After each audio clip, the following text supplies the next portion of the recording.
Joshua's company's president will be here in an hour. My daughter-in-law Rachel's shrill voice echoed through the house, more piercing than usual. The sharpness of her tone made me wince. Hey, what are you daydreaming for? Clean up quickly and prepare some coffee. Rachel, treating me like a maid, rushed me around as we prepared for the big event of Joshua's company's president coming to our house. Clean up faster, maid. Even my grandson Cody barked orders at me in a harsh tone. Rachel, who never does any housework, was desperately ordering me around to avoid any embarrassment in front of the president, but she could at least do the cleaning herself. And, to be honest, about this president, I sighed deeply in my mind. Neither Rachel nor Joshua, who was changing into his suit in the bedroom, knew the truth. They had no idea who the president really was. I told Rachel, "I'm going to buy some snacks," and left the house. Thinking about what was about to happen made my heart race with excitement. They were all in for a big surprise. Leaving the three of them in the dark, I chuckled to myself. My name is Elizabeth. I'm 63 years old and still working at ABC Corporation, a trading company, but due to various circumstances, I live as a housewife at home. After Joshua moved out, I lived alone with my husband William, but a year ago, William had an accident that injured his leg, and now he's in a care facility. I offered to take care of him at home, but William insisted he didn't want to be a burden, so he chose to go to the facility himself. Knowing it was William's clumsy way of being considerate, I accepted his decision. So, a year ago, I started living alone, but in reality, I was only alone for about 3 months. Because 3 months after taking William to the care facility, Joshua, Rachel, and Cody moved in with me.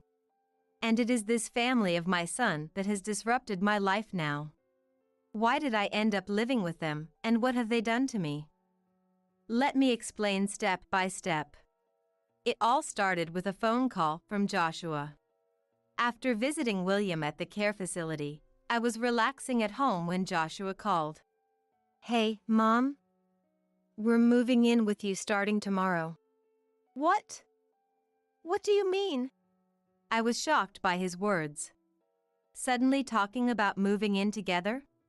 Joshua had always been rebellious and never listened to anything I said. The idea of him wanting to live with me was suspicious. He must have some sort of scheme in mind. Just what it sounds like. "Rachel, Cody, and I are moving in with you tomorrow. Oh, and by the way, I'm looking for a job right now. If you know of any good ones, let me know. I quit my job yesterday. But then again, you haven't had any significant jobs yourself, so I doubt you would know." I couldn't believe the nerve of him. Not only was he forcing his way into my home, but he also insulted me in the process. The fact that Joshua was job hunting again was another red flag. Ever since graduating high school, he had bounced from one job to another, construction, factories, gas stations, you name it. Nothing ever lasted long. He'd quit as soon as he got bored or faced any difficulties. However, he had managed to stay with a mid-sized real estate company for the past 3 years, which was a record for him. And now he was job hunting again? What on earth did he do this time? It was frustrating to see him like this at the age of 35. Whether he quit or got fired, he wasn't in any position to belittle others about their careers. Trying to stay calm, I attempted to reason with him. "Suddenly moving in together is a bit much. Could you at least give me a week?"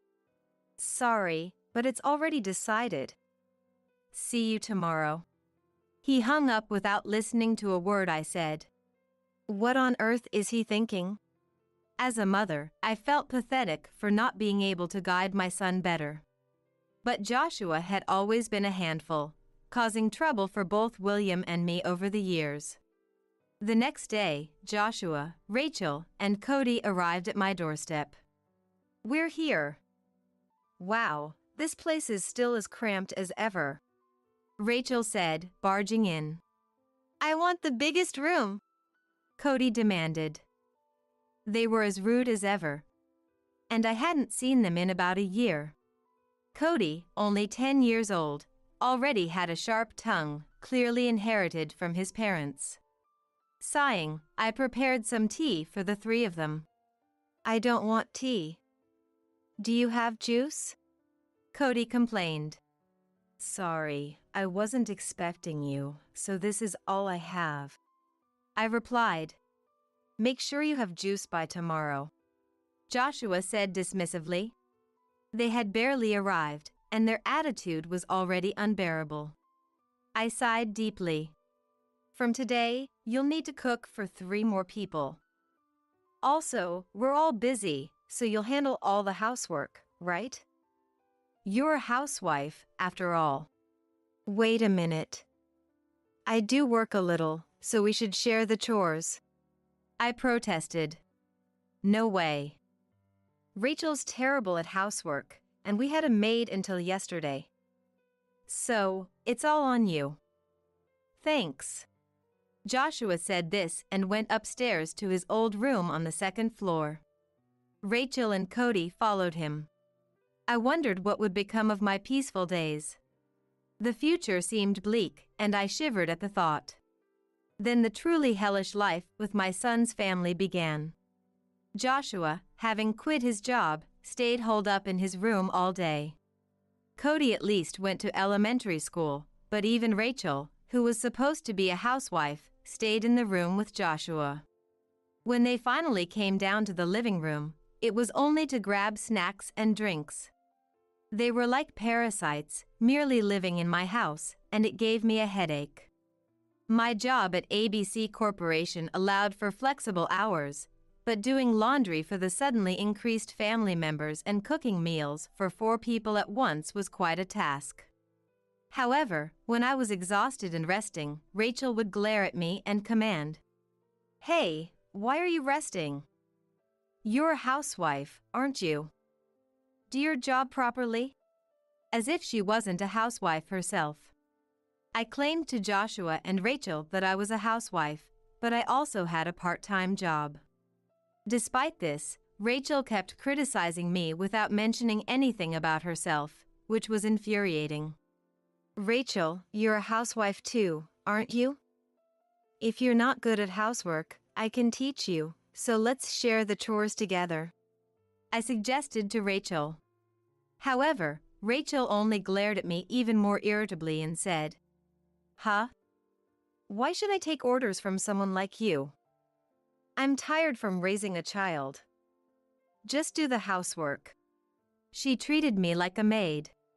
I wondered how such an insolent adult could come to be, and I was troubled by it. Realizing that it was useless to say anything to Rachel, I decided to at least get Joshua to work. I negotiated with the HR department and arranged for Joshua to work at ABC Corporation. It was an exceptional case, but I coached Joshua on what to say during the interview, and he successfully got the job.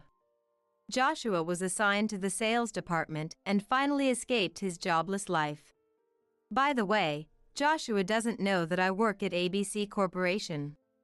When introducing the job, I told him that a friend of mine worked there and suggested he apply. Joshua, who was about to start job hunting, saw it as an unexpected opportunity and quickly agreed to the interview.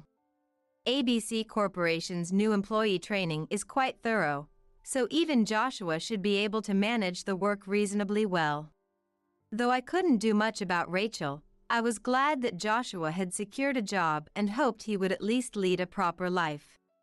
However, my life didn't change. In fact, with Joshua out of the house for work, Rachel took advantage and started pushing more tasks onto me. Household chores were manageable as they were part of my daily routine, but she even began to impose her shopping errands on me, saying, "Go buy the cake that comes out today." I resisted, saying, "Shouldn't you be the one to go?" "Huh?" But Rachel only responded with a defiant, Huh? What's the problem? You have a part-time job today, right? It won't hurt to stop by the store. Hurry up and buy it. She always found convenient excuses to get me to do things for her. Rachel genuinely believed I only worked part-time. When I had to leave for work, I often used the excuse of visiting William for his care. While I did visit him sometimes, it wasn't always the truth. But I wanted to keep my job at ABC Corporation a secret for as long as possible. Rachel constantly exploited my position and kept assigning me chores, making my life increasingly unbearable within just a month of their arrival. Every time I thought about how many more years this situation might last, my mood turned dark. I sighed deeply and went out to buy the cake. 9 months passed, and now here we are. Despite my efforts, Joshua and Rachel continued treating me like a housemaid, and Cody ordered me around to fetch his snacks. Over time, I developed a thicker skin and learned to ignore their rude comments. But thinking about enduring this for years to come cast a shadow over my heart. In any case, I decided to kill my emotions and avoid useless resistance at home. I focused on smoothly managing both my job and household chores. My routine took an unexpected turn one Friday morning. As I arrived at work, I noticed the office was unusually busy, with people hurrying around. Curious about what was happening, I soon discovered the reason. Joshua, who worked at ABC Corporation, had been rude to an important client, causing a significant issue. He worked in the sales department and had been aggressively pushing new products to our clients. That, in itself, wasn't the problem. But when the client refused to make a purchase, Joshua's demeanor changed drastically. Do you think you have the right to say no? He yelled at them. Naturally, the client was furious and declared they would no longer do business with ABC Corporation. Moreover, Joshua had also fabricated fake contracts for new clients, selling products at prices higher than the standard rate.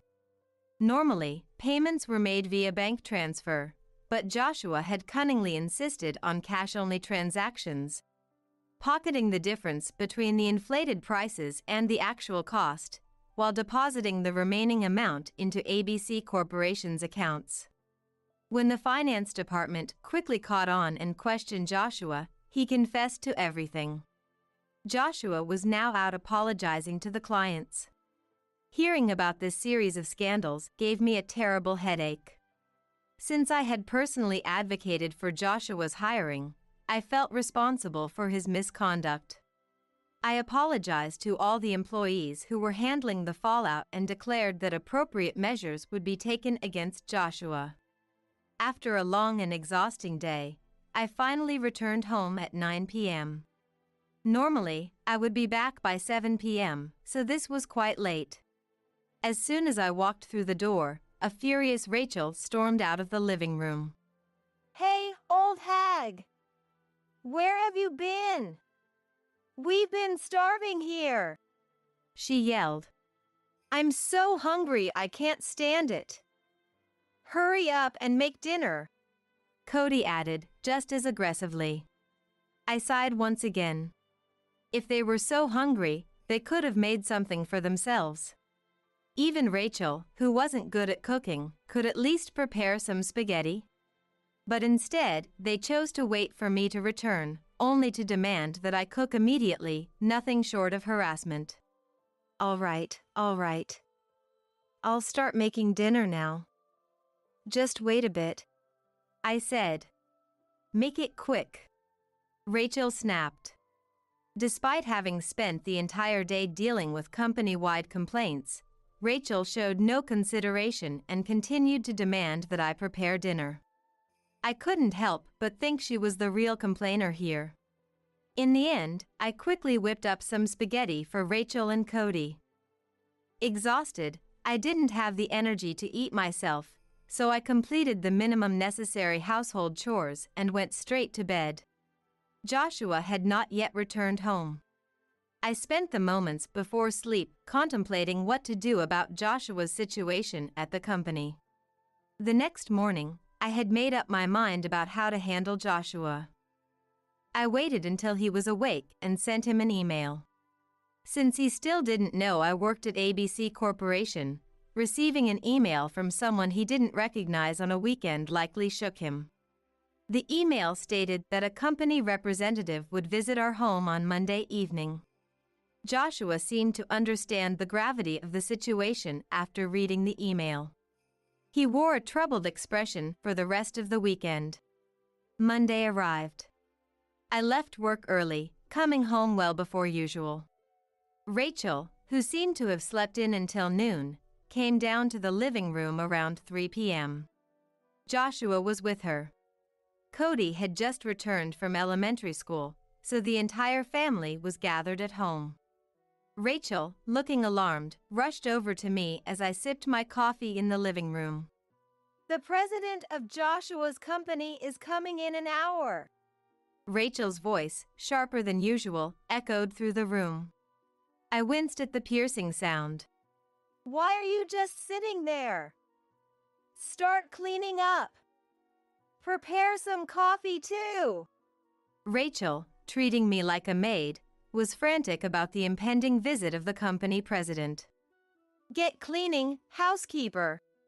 Even Cody chimed in with a harsh command. Rachel, who never did any housework herself, was desperately ordering me around to avoid any embarrassment in front of the president. But she could easily handle the cleaning herself. Besides, who exactly was this president? I sighed deeply inside. Neither Rachel nor Joshua, who was upstairs changing into a suit, knew the truth. They had no idea who the president was. What could it be about? Maybe Joshua's promotion? I heard you recently secured a new contract worth several $100,000 from a new client. Oh, Rachel said, looking thrilled, though I wondered where she got that information. Joshua, on the other hand, seemed to sense what was about to happen. He stood frozen, pale with worry. A promotion would be wonderful. If the president is coming all the way here, it must be something big. So hurry up and clean, old hag. Rachel turned back to me, urging me to prepare for the president's visit, still under the assumption that Joshua was being praised. Suppressing my exasperation, I told Rachel, I'm going to buy some snacks. And left the house. The thought of what was about to unfold made my heart race. They were all in for a surprise. Leaving the clueless trio behind, I chuckled to myself. Of course, I had no intention of buying any sweets after leaving the house. Instead, I retrieved a suit I had stashed in a nearby locker and changed in a restroom. Dressed in my usual work attire, I spent an hour outside before heading back home. When I rang the doorbell, Yes? I heard Rachel's saccharine voice from inside. Hello. Welcome. Rachel's cheerful smile faded instantly when she saw me. Oh, it's you, old hag. Why did you ring the doorbell? Don't be so confusing.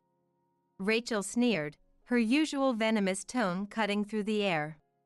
I looked at her confidently and said, Good afternoon. I am Elizabeth, the president of ABC Corporation. What? Rachel stared at me, dumbfounded, as if I'd spoken in a foreign language. Joshua and Cody emerged from the living room, their faces showing their attempts to grasp the situation. ABC Corporation. President. What's going on? Joshua asked, bewildered. It's exactly as I said. I've been keeping it a secret, but I am the president of ABC Corporation. Huh? Joshua was the most shocked. I was the one who arranged for him to join ABC Corporation. I could only do that because I was the president. However, Joshua thought I merely referred him to a friend's company, so his surprise was understandable. Since Joshua was a child, I had worked at ABC Corporation. But Joshua never showed any interest in my job or his father William's work. He was more interested in mischief at school, hanging out with friends, and wasting time at arcades. Eventually, he started mocking me, thinking I did nothing worthwhile. So, I stopped talking about my job. If I had told them I was the president, both Joshua and Rachel would have surely tried to exploit me for money. To prevent that, I claimed to have a part-time job and kept my position a secret. ABC Corporation is a company with over 3,000 employees, and the people I usually interact with are the CEO, my secretary, and other executives. Although my name is on the company's website, Joshua apparently never looked at the company's profile page. While I felt a bit of sympathy for Joshua, who found himself in this situation unaware of who I truly was, the responsibility lay entirely with him. If he hadn't caused such trouble at work, I wouldn't need to confront him personally about his actions. It's all his own responsibility. Sorry to surprise you, but I'm here today as the president of ABC Corporation to talk to Joshua. May I come in? I spoke with an authoritative tone, different from my usual demeanor when following Rachel's orders. My professional aura made Joshua and Rachel comply immediately. Yes. They both responded, almost fearfully, and led me inside. I seated Joshua, Rachel, and Cody, and looked down at them as I spoke. Today, we need to discuss Joshua's situation. Joshua, you caused a major incident at the company on Friday, didn't you? That client is one of our top 10 customers, and the damage amounts to $100,000. You didn't think you could anger such an important client and get away with it, did you? Joshua sat with his head down, his face pale. Rachel, who had been expecting news of Joshua's promotion today, listened in shock. Wait, what are you talking about? An incident? Today isn't about Joshua's promotion? Rachel bombarded me with questions, clearly confused. I turned to her and explained what Joshua had done at the company. Promotion? There's no way that would be discussed at home. If it were a promotion, it would be handled at the office. Coming to the house to talk means it's bad news. Joshua was disrespectful to a major client. The entire company was busy handling the fallout on Friday.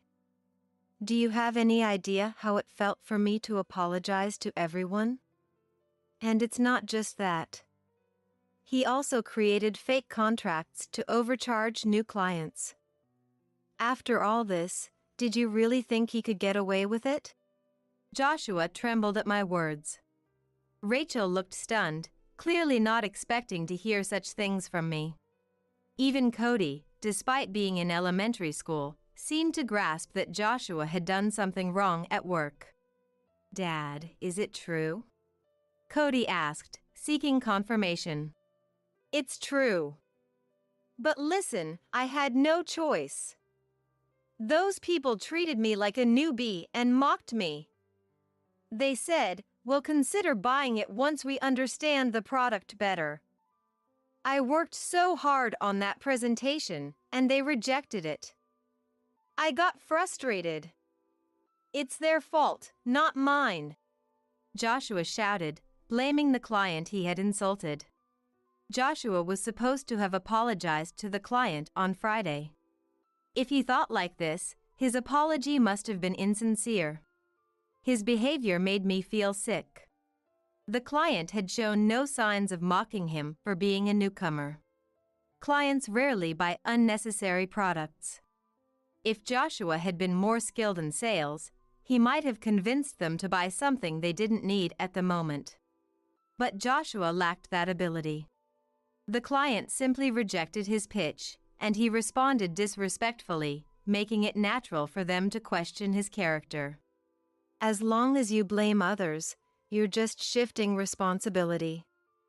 We can't trust someone like that with any job at our company.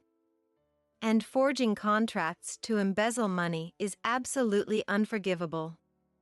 You're 100% at fault here. Didn't you know that tampering with company funds would get you fired?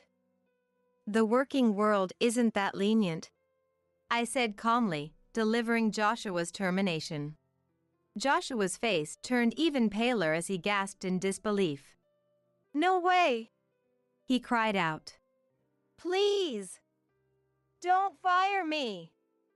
If I leave ABC Corporation now, I'll have to find another job. Please, don't do this! Joshua begged me. But his irresponsible attitude didn't sway my feelings. It's out of the question. If I don't fire you, it sets a bad example for the other employees and clients. No matter what you say, I won't change my mind. Realizing there was no room for argument, Joshua slumped down in despair. Seeing my resolute decision, Rachel also looked frightened and flustered. Eventually grasping the gravity of the situation, Rachel stepped forward and spoke to me.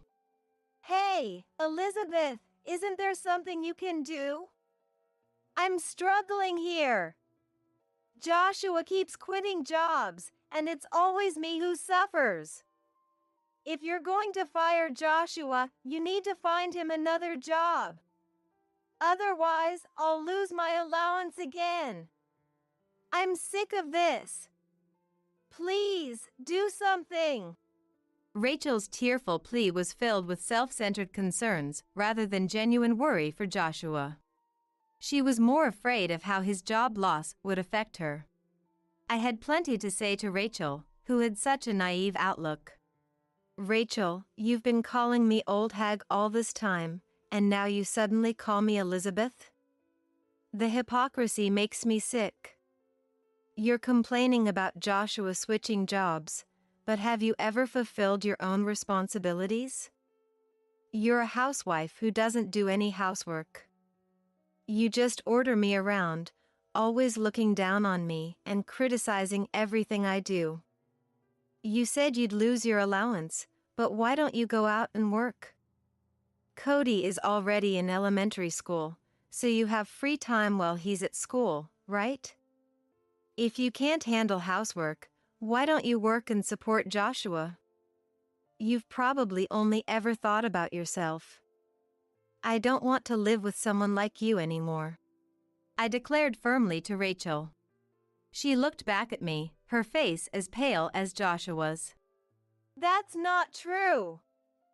I do care about Joshua. He said he likes working, so I decided to stay home and support him.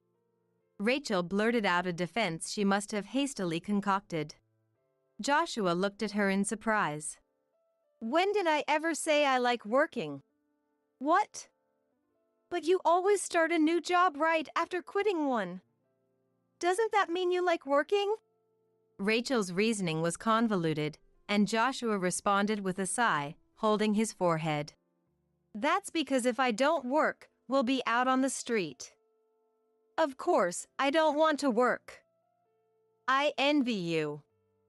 You get to laze around the house all day, not doing any housework. I had to hire a maid with the money I earned. But it got harder to afford even that, so I suggested we move in with Mom. You had no idea about our situation, did you? We're practically poor. If you worked even a little, you'd have more spending money. That's... As Joshua said, Rachel was trying to take it easy while making Joshua work.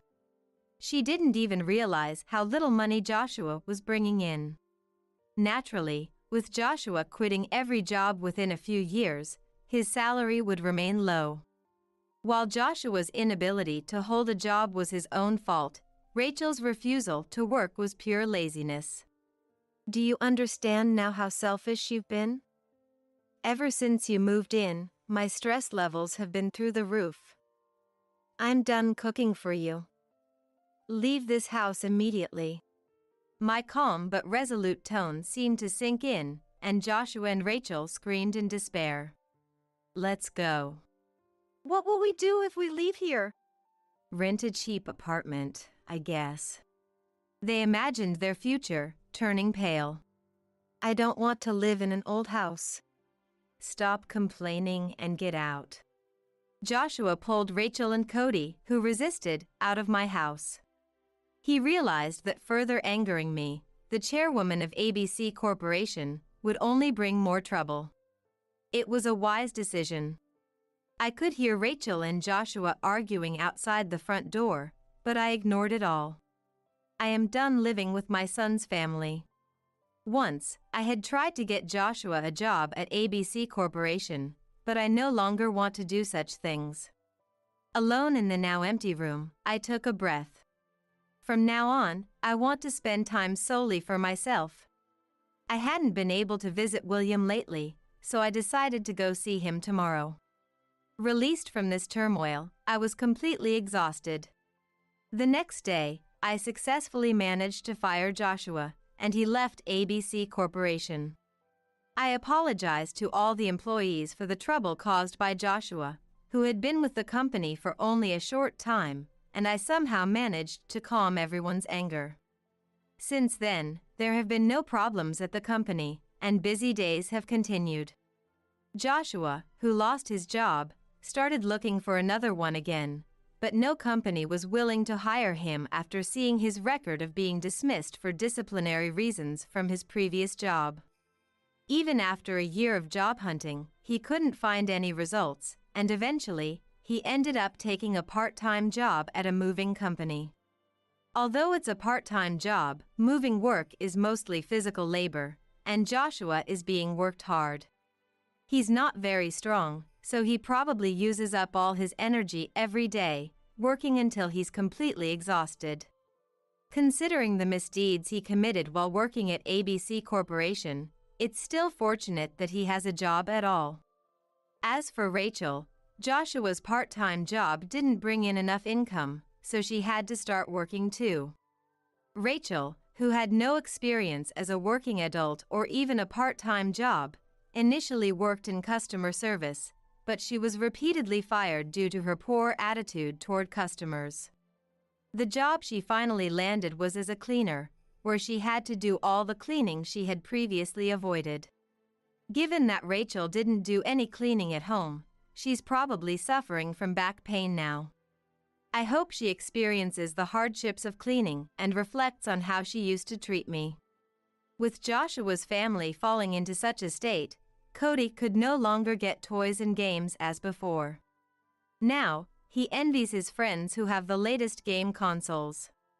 Joshua, Rachel, and Cody should reflect on how their misdeeds towards others have come back to them. As for me, I've returned to the comfortable life of living alone, feeling like I've gone from hell back to heaven. At ABC Corporation, the employees greatly appreciated that I had the courage to let Joshua go and handled all the trouble he caused. Although it was my fault for bringing Joshua into the company in the first place, many people praised me for resolving the issue personally. Thanks to that, I can continue working comfortably as before, which is a relief. Recently, I've picked up gardening as a hobby and have been growing vegetables in the yard. I've secured some enjoyment for my old age, and I also enjoy meeting and talking with William from time to time. From now on, I want to spend my days peacefully. I can't take it anymore. Please divorce me. I pleaded desperately. It's been 15 years since my son Luke was born and I started working at my in-laws' factory. But they never paid me a salary because I was family, and I endured being treated like their maid. My father-in-law Mike refuses to change his ways, and my mother-in-law Jane constantly meddles in employee affairs. And my husband Tom, instead of stopping them, just blindly agrees that his parents are always right. When he comes home, he never helps with taking care of our young child or with any household chores. Ever since being trapped in the in-laws annex, I haven't even been allowed to visit my own parents. But if it were just that, I could still bear it. If it were only me, I could endure it. The one thing I couldn't forgive was sacrificing my son Luke. Tom declared that he would make him work at the factory as soon as he graduates high school, without even asking what he wants. Tom's reasoning is that he should start working at the factory early as the heir, just like Tom himself did in the past. But that's not what he wants at all. Does Tom intend to exploit not just my life, but him's as well? When that thought hit me, my patience reached its limit. Gathering my resolve, I brought up divorce to Tom. Sipping his hot coffee, he looked down at me coldly. Divorce, huh? Fine, I'll give you one, but you still have to keep working here. My name is Sarah. I'm turning 45 this year. Maybe because my father was an engineer, I loved tinkering with machines since I was little, so I went to a technical college for electrical engineering. I met my current husband Tom at a meeting with a client company after I started working. There was talk of trying to outsource some parts the company used to the factory his father ran. As I kept going to the factory for those meetings, Tom and I hit it off. Tom confessed his feelings to me, and we started dating with the intention of getting married. Back then society was still very male-dominated. I thought dating someone from a client company, and a female engineer at that, wouldn't give a good impression. But contrary to my expectations, his parents accepted our relationship with a smile. I worked as a contract employee, moving between various companies. It's not something I like to boast about, but I did gain top-class technical skills. However, I had absolutely no confidence when it came to romance. So when Tom's parents accepted me, I remember feeling incredibly relieved. It was when I found out I was pregnant. A few months after we registered our marriage, my period didn't come. I went to the hospital and found out I was pregnant. When I told Tom, he spat out the coffee he had been hurriedly drinking and jumped up in joy. I quit the company I had been working at, prompted by the pregnancy. When he said he wanted me to work at his family's factory after the baby was born, I nodded without any doubts.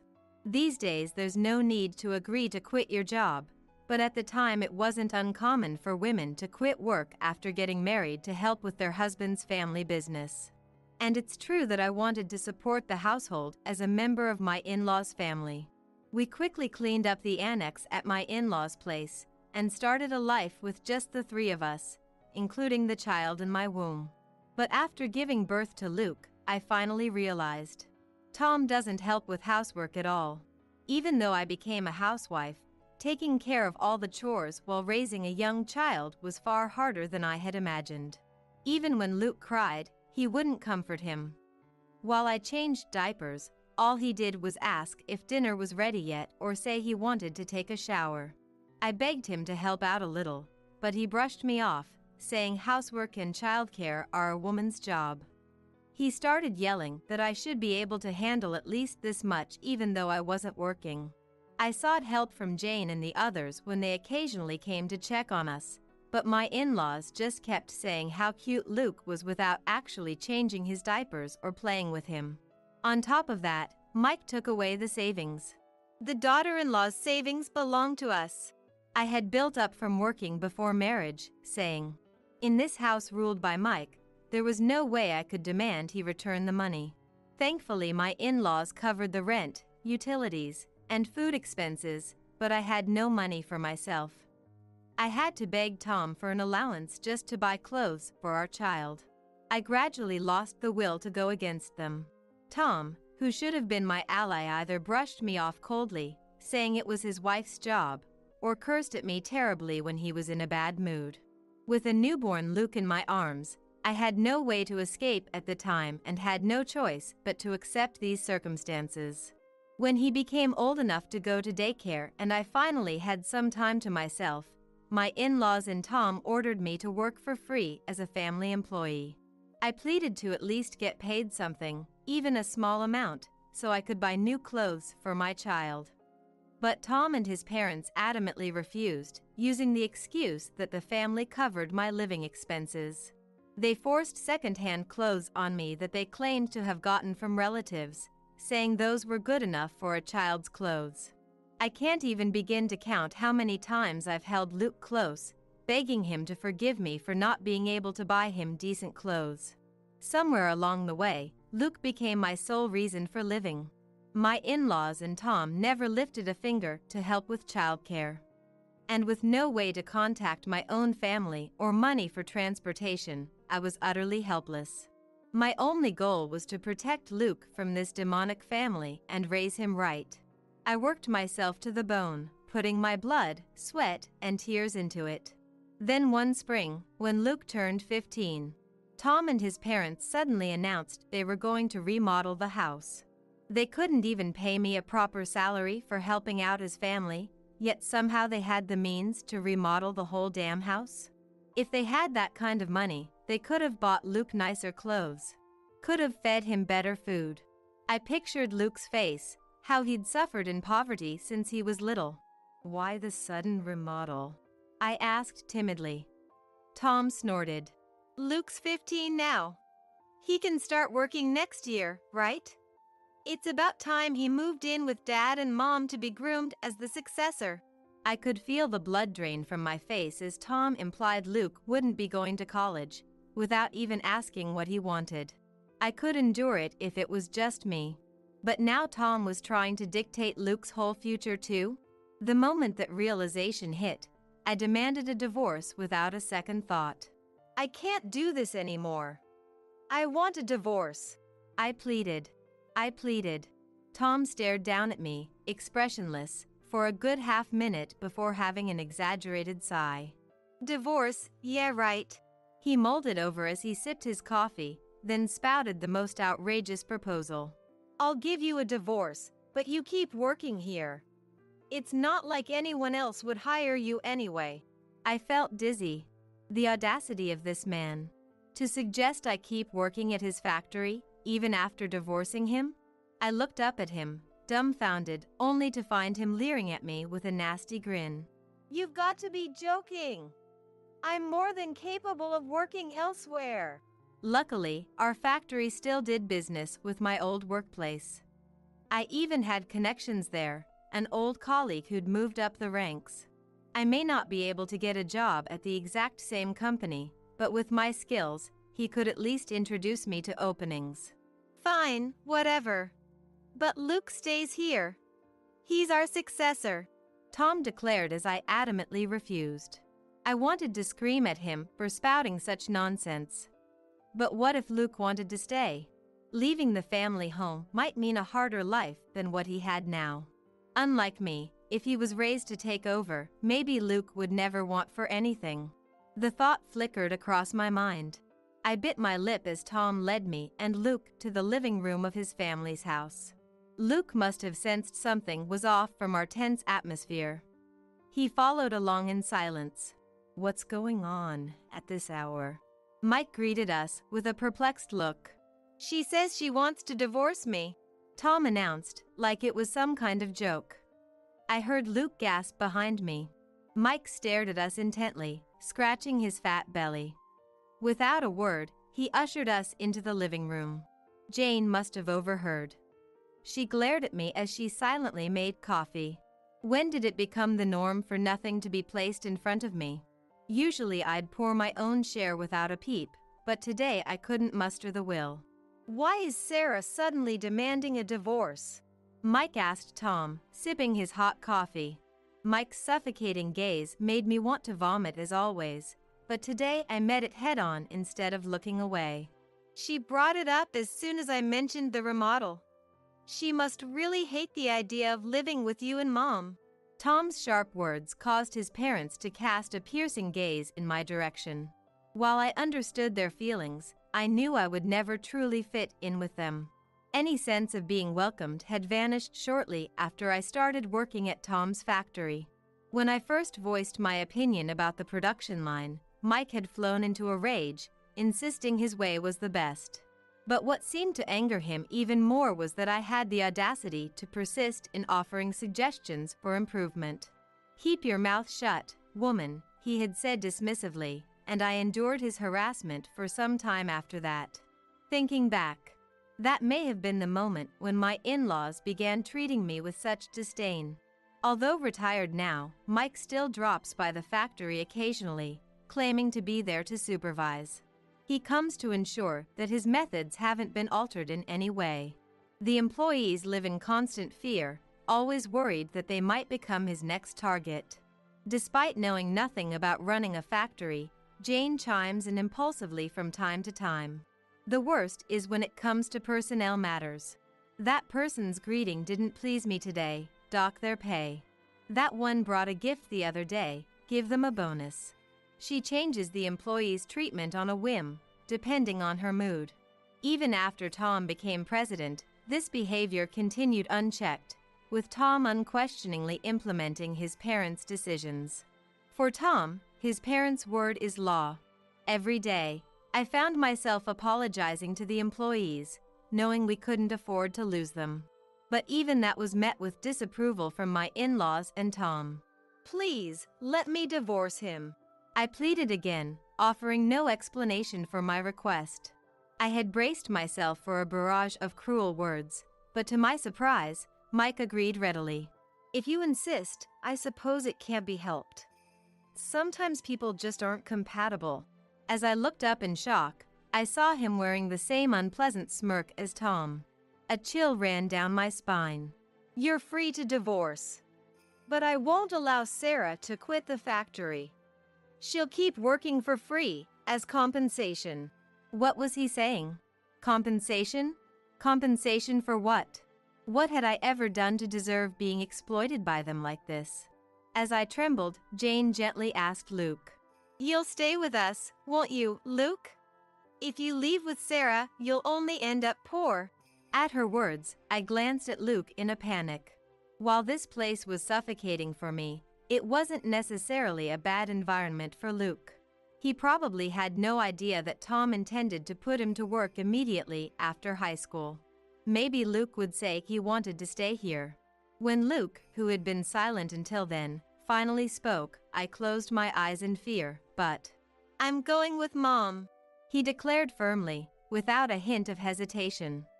I looked up at Luke, his words ringing in my ears.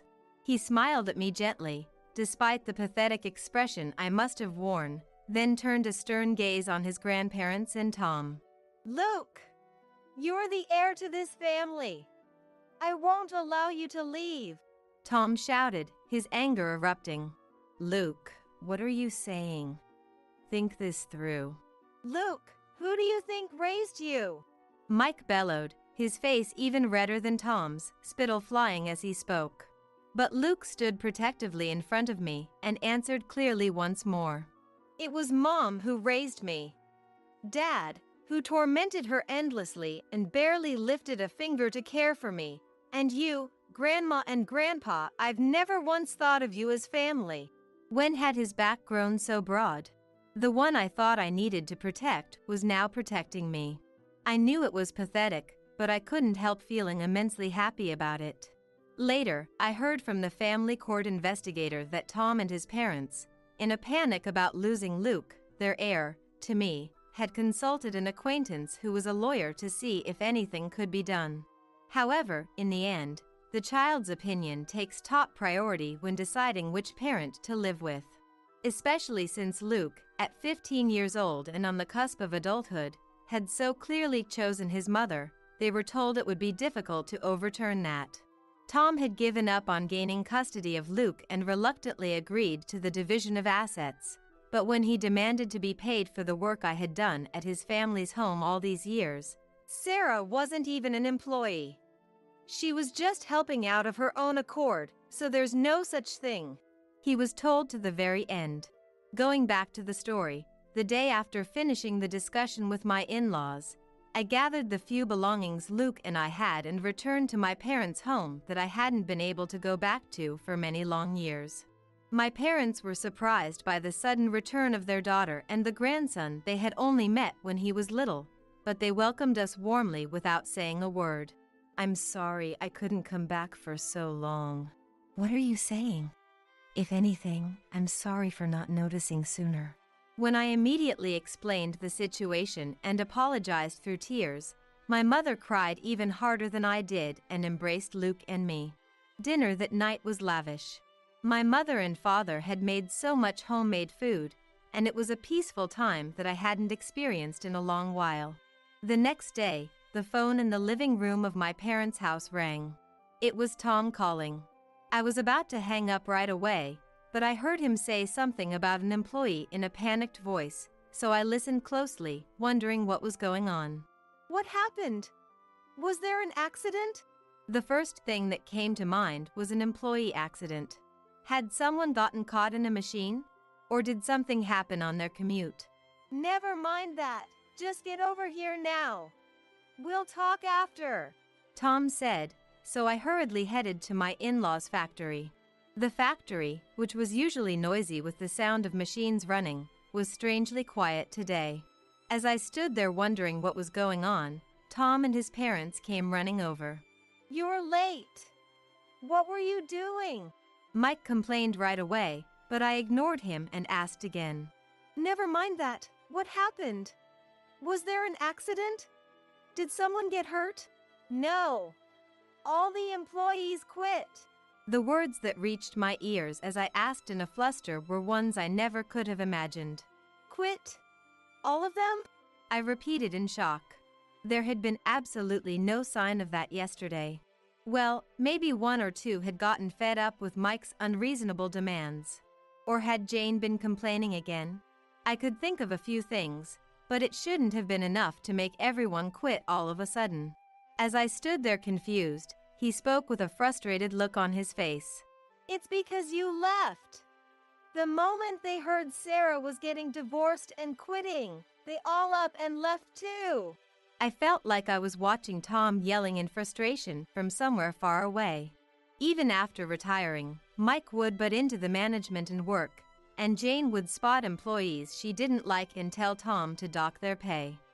Tom would then reflect all of that in how he ran things. The employees had been building up more and more dissatisfaction with their outrageous attitudes over the years. For the past 15 years, it had been my role to somehow mediate and keep the peace so their anger wouldn't explode. It was within my power to do so, and even if Mike targeted an employee and yelled at me not to interfere, I would still shield them. If Jane ever glared at an employee, I would forcibly distract her. I tried my best to guide Tom, who would thoughtlessly wreak havoc on the workplace at his parents' behest, to minimize the damage as much as possible. It seems the employees had been watching me do all that. I was surprised to learn that they had unexpectedly grown fond of me. The reason I had been able to make it through those painful days was because I had Luke and the employees' smiles. They had the nerve to say there's no point in working here if she's gone. Who do they think is paying their salaries? I couldn't help but laugh at his indignant voice. I wonder who it was that said such a thing for my sake. The faces of the employees flashed through my mind one by one before disappearing. My in-laws must have heard my laughter because they glared at me with furious expressions. Tom immediately spoke in a commanding tone. Listen up. These are their phone numbers. Sarah, you call them and convince them to come back.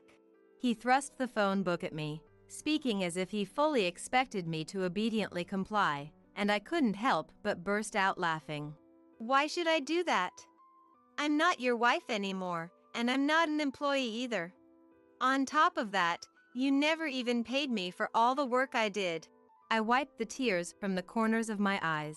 What were these tears for, I wonder? Tears of farewell for the Tom who was once supposed to be kind. Let me make this clear. You didn't pay me a salary because I was family, and you never helped with the housework or childcare. You treated me like a maid. I have no reason to listen to you, and I have no intention of going back there. And I definitely have zero interest in convincing the employees to return. After laughing for a while, I calmly informed them. Tom and his parents fell silent, likely because they never expected me to argue back to this extent. For the past 15 years, I had endured everything for Luke's sake. No matter how much they mistreated me or ignored my human dignity, I put up with it all just for him. They probably thought I was a meek daughter-in-law who would never defy them. They were stunned speechless as I resolutely stated my piece. I've also decided to demand the back pay you owe me. If the employees had all quit, then me requesting what I was due wouldn't harm them. I had thought it would be better to just leave quietly rather than cause trouble for any remaining employees, but it was a different story if only Tom's family would suffer for it. I firmly declared my intentions, ignored his look of shock, and left.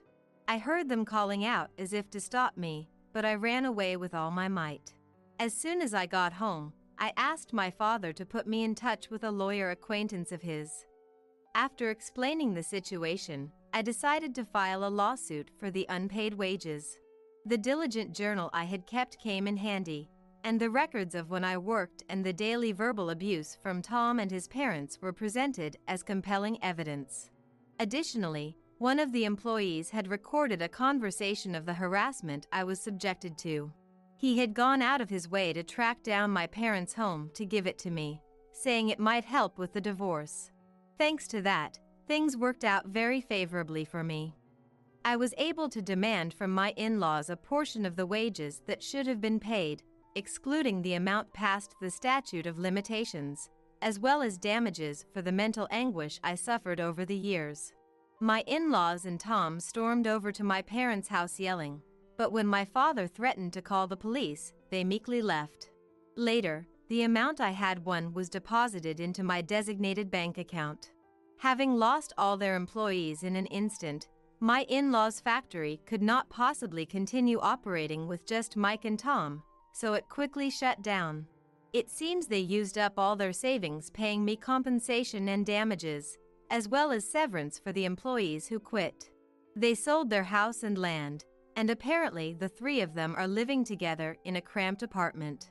Because of the penalty fees for the company contracts, not only Tom but also his parents who were guarantors incurred payment obligations.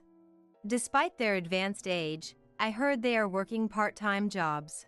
They have to earn as much as possible, so they're doing physically taxing work.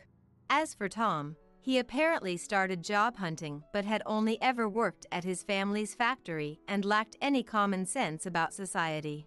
Spoiled since childhood as the future company president, he couldn't handle being scolded by a younger boss soon after finding employment. Since then, he hasn't been able to hold down a decent job and is living off his parents, according to the lawyer who visited my in-laws. Luke and I rested at my parents' home for a while, but I was able to find a new job through my old connections. We started living just the two of us in an apartment near my workplace. My parents said I could commute from their place, but I discussed it with Luke and decided we couldn't depend on them forever at their age. Of course, unlike before, I visit whenever I have free time to make up for the 15 years we were apart. And incredibly, at my new job, I was reunited with the former employee who had recorded the harassment I received at my in-laws. When I called out to him, he looked surprised too, and we laughed about how glad we were that we were both doing well. He had always looked out for me at my in-laws' factory, and we worked together seamlessly. It wasn't long before he proposed to me. When Luke, who had sensitively noticed the change in me, interrogated me about it and I confessed, he got angry and asked why I hadn't told him sooner. It seems he remembered him too and quickly warmed up to him. Awful as my in-laws were, Luke probably still has mixed feelings about his blood-related father and grandparents. But seeing Luke and my new husband happily building model kits together, those worries quickly vanished. All right, you two, time to eat. I called out to them as I plated the freshly made pasta. My work and family life are almost scarily perfect. The day we can laugh off those painful times as having existed to bring us to today's happiness as a family of three is probably not too far off. I've fallen for someone else. I want to get a divorce.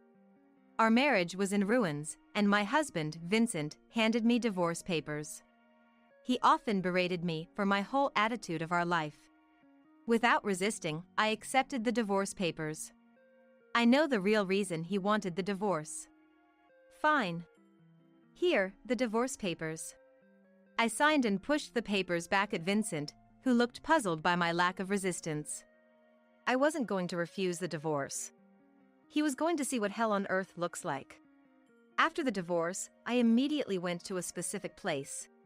My name is Charlotte Henderson, wife of Vincent, a real estate company president. Vincent and I have been together for 10 years, and now he's confronting me with divorce papers.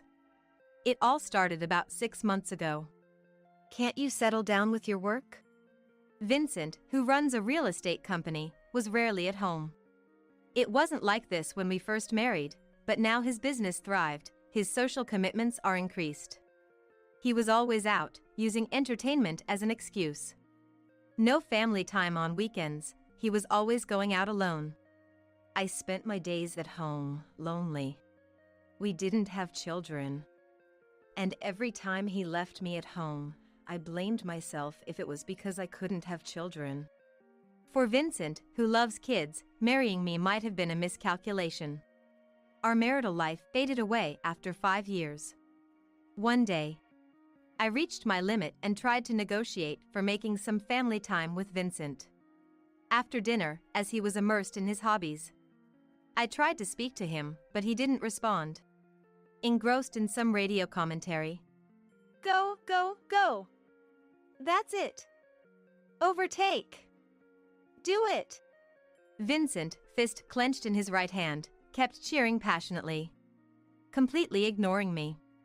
It was as if I wasn't even in his sight. What kind of marriage is this? Normally, wouldn't you notice someone standing right in front of you? Is it strange that I feel this way?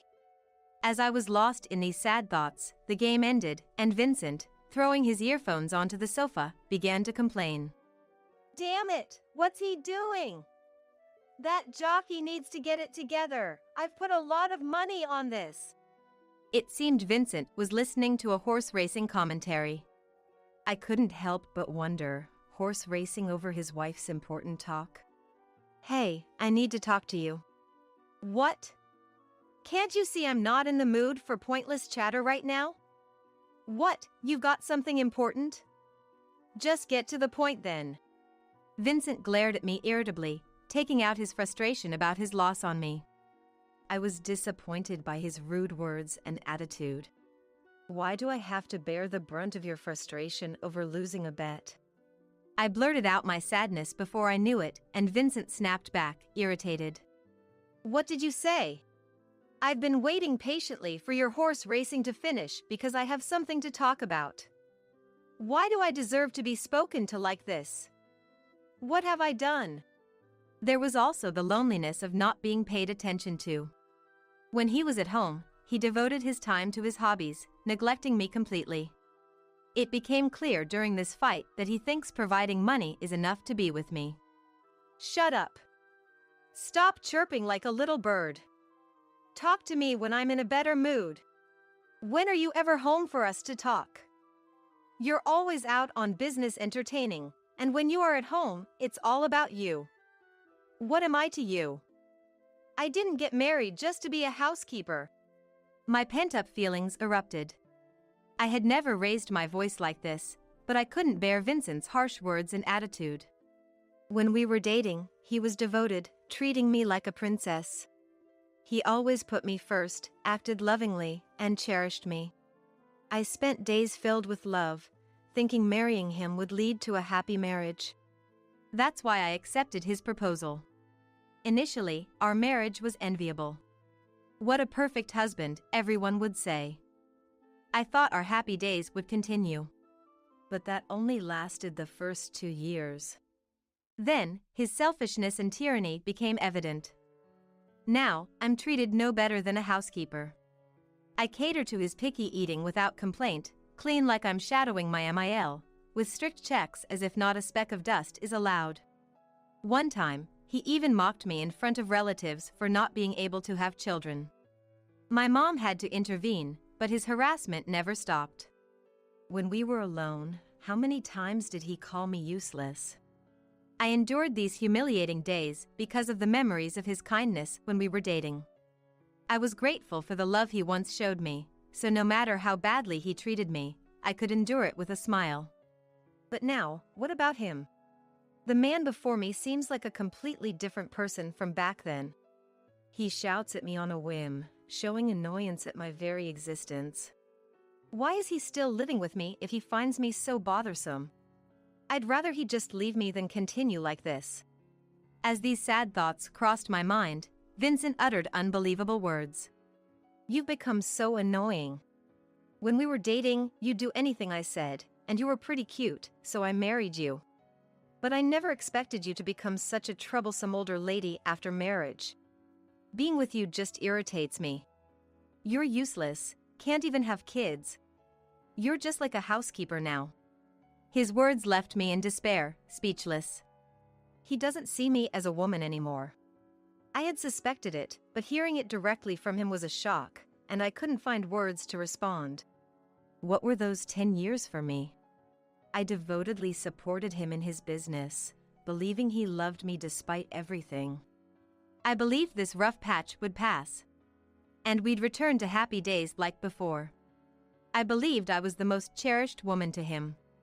But now, he looks at me as if I was something inferior, annoyed by my presence.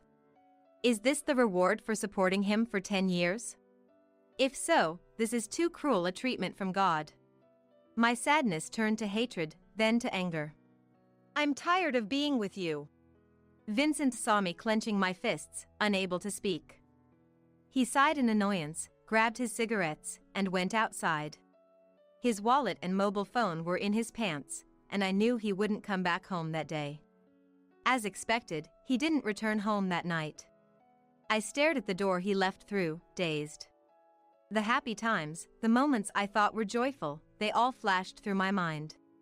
Realizing I was alone, I cried out loud. This fight created a significant rift between Vincent and me. He seemed to dread even seeing my face, returning home only after I was asleep to grab a change of clothes and leave. I'm afraid of being hurt by his cutting words like that day. I too couldn't bring myself to talk to him. If he asked for a divorce now, I had nowhere to go, no place to return to. My parents passed away in a car accident right after I got married. When I lost them both within a year, I became like a shell of a person. Vincent was the one who supported me then, and at that time, I truly felt grateful to be married to him. Since then, Vincent was the only family I had. I had no other acquaintances to rely on. Except only my FIL and my L. But I couldn't bring myself to confide in Vincent's parents. They were kind to me, but no parent would be happy hearing such complaints about their son. I could even risk being disliked by them. Back then, I was too scared to take any action, a real coward. Maybe I was destined to live as a housekeeper by Vincent's side for the rest of my life. With these thoughts, I spent many nights crying myself to sleep. Then, after some time, Vincent unexpectedly returned home in a good mood. Despite not speaking for over 3 months, he came home while I was awake, carrying a box of shortcake as a peace offering. Charlotte, this is for you. What is it? His sudden change in demeanor caught me off guard, and I looked at him apprehensively. Vincent, noticing my wary gaze, smiled awkwardly and handed me the box of cakes. I've been wrong. I regret being so cold to you that day. I want to spend happy days with you again. Can we make up? Seeing Vincent bow his head in apology made my tears flow. The kind Vincent I knew had returned. I remember hugging him, filled with faint hope. True to his word, he started treating me with care again. He was as kind as when we were lovers, made an effort to come straight home, and prioritized spending time with me despite his busy schedule. We increased our time together as a couple. The truth is, the company was struggling at that time. I was reckless and took out my frustration on you. I'm really sorry for making you feel bad. One afternoon, while watching a movie on the couch, Vincent stroked my hair and shared his feelings from that time. No, I'm sorry too. I shouldn't have blamed you without knowing the circumstances. The air was finally clear between us. I thought we could start living happily as a couple again. That belief lasted until a phone call came to Vincent's mobile phone. One night during dinner. It was an unusual call from a woman's name. Vincent hurried to answer it. stepping outside as if he didn't want me to hear the conversation. Was it an important business contact? I thought so, but something felt off for the first time. Since the day we reconciled, Vincent had taken all his calls in front of me. The only exception was during our tumultuous rough patch. Back then, thinking about it now, Vincent persistently avoided making calls in front of me. A bad premonition crept up on me. So, when Vincent returned, I tried to coax the truth out of him. It's unusual for you to take a call outside. Someone from work? Eh? Oh, yeah, something like that. Didn't I tell you about resigning as president and starting a new venture? It was about that, an employee consultation. Vincent was planning to hand over his current real estate company to a trusted subordinate and take on the role of chairman, overseeing both his current and a new company. Everyone seems anxious without me. They keep calling me for advice. A change in leadership is a big deal for a company. Vincent talked more than usual, desperately trying to cover something up. It was clear to me. The word affair crossed my mind. Vincent was cheating on me behind my back. The moment I realized this, my love for him instantly cooled. That sounds tough. Don't overdo it.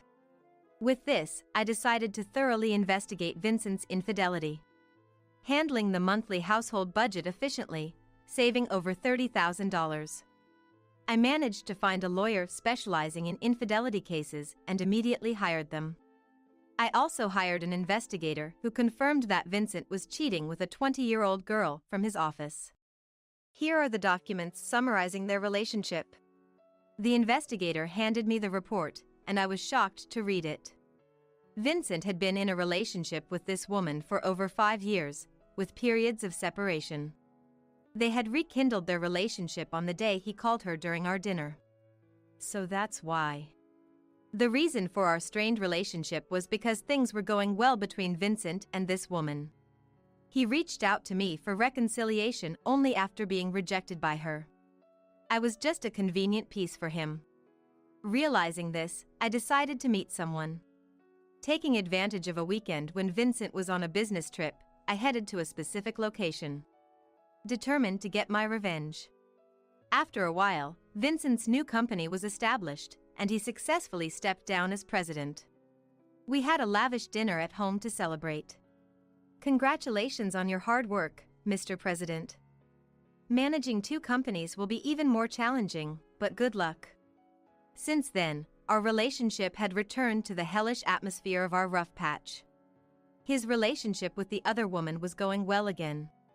The investigation revealed that Vincent's mistress was possessive and jealous, and he stopped treating me as a woman to avoid upsetting her and getting dumped. He deliberately created a cold atmosphere, using harsh words and actions to keep me at a distance. When irritated, he treated me like a punching bag. That's how he had been handling our relationship.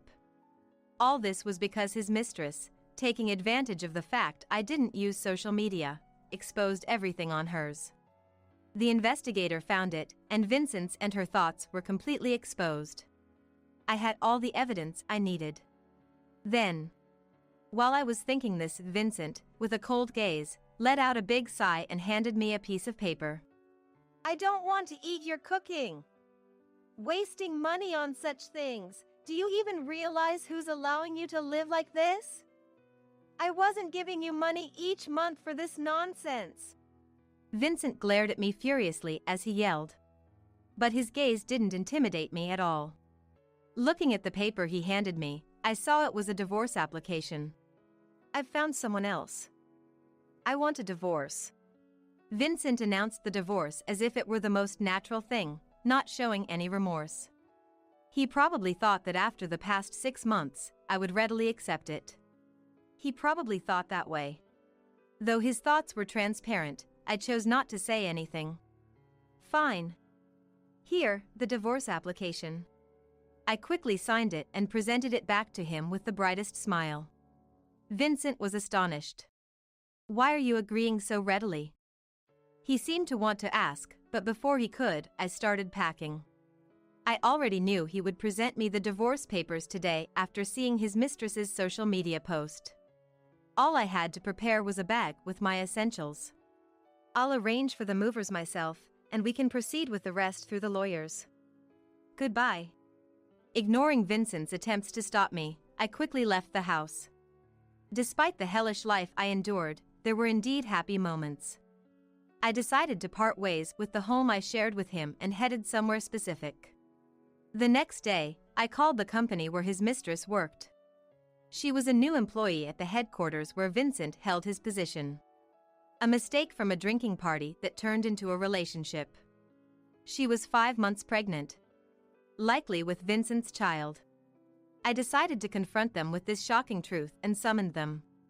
Please come to the chairman's family home tonight. We need to discuss something. The time is. I specifically named the mistress in the call, told her this much, and hung up without saying more, waiting for night to fall. At the appointed time, they arrived at the family home. Vincent, fuming, stormed in, having called the house repeatedly. What's going on, Mom? Why didn't you answer the phone? What is this?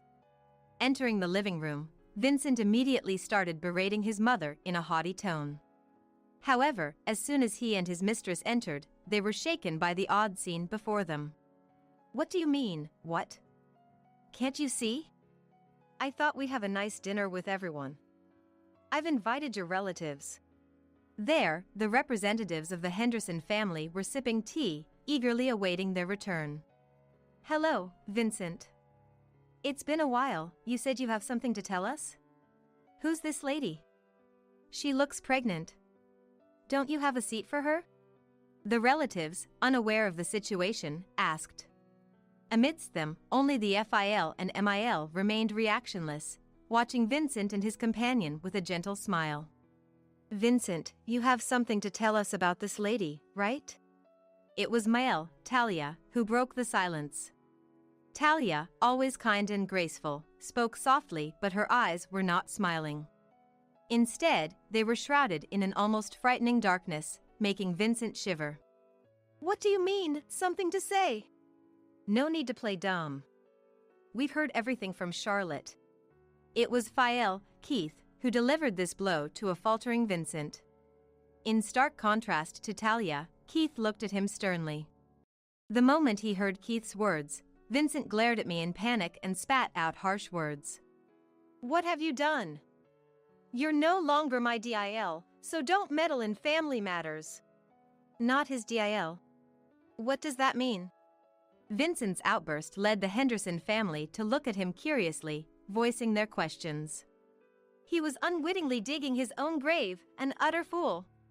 To think I once fell for such a man made me nauseous. As I watched in disbelief, Talia, now furious, spoke up. How dare my son neglect such a good DIL and become infatuated with another woman? Shame on the Henderson family.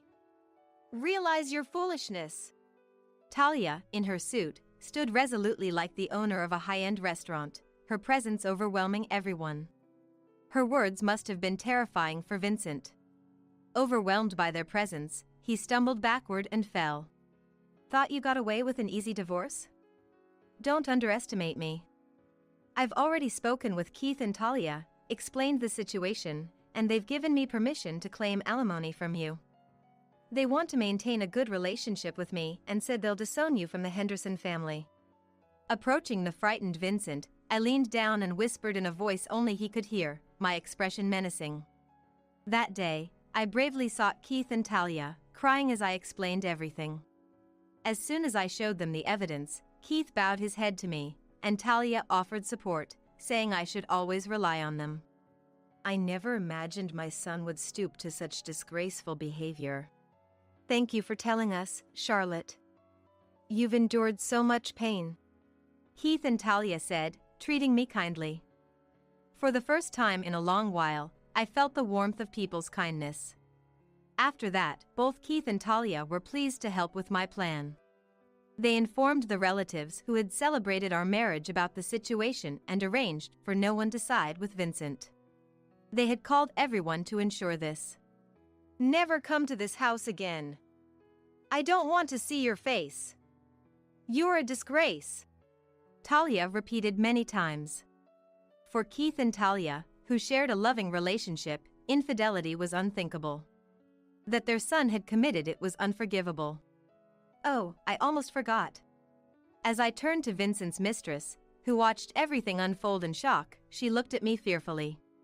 I smiled reassuringly at her and handed her a medical report, revealing a shocking truth. That child isn't Vincent's. We already know. My bold statement shocked her, and Vincent too turned to us, confused and angry. Before our divorce, Vincent and I couldn't conceive, so we got tested. The results showed I was fine. The problem was Vincent. He was diagnosed with azoospermia. The medical report confirmed my words. How exactly did you conceive Vincent's child, then? I'd love to know how. Can you share that knowledge? My mocking tone visibly drained the color from the mistress's face. Vincent was enraged and started questioning to her, but Keith and the other men held him back. Through this, I successfully drove a wedge between Vincent and his mistress, leading to their breakup. The mistress ended up raising the child alone, and Vincent, now desperate, came begging me for reconciliation, which I promptly rejected.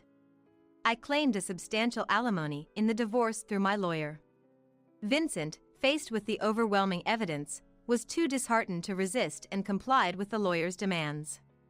Now, I work as an office clerk at the company run by Keith, helped by him and Talia. If there's anything we can do, just let us know, Keith said. You're not atoning for our son's sins. We truly think of you as our daughter, Charlotte, Talia added.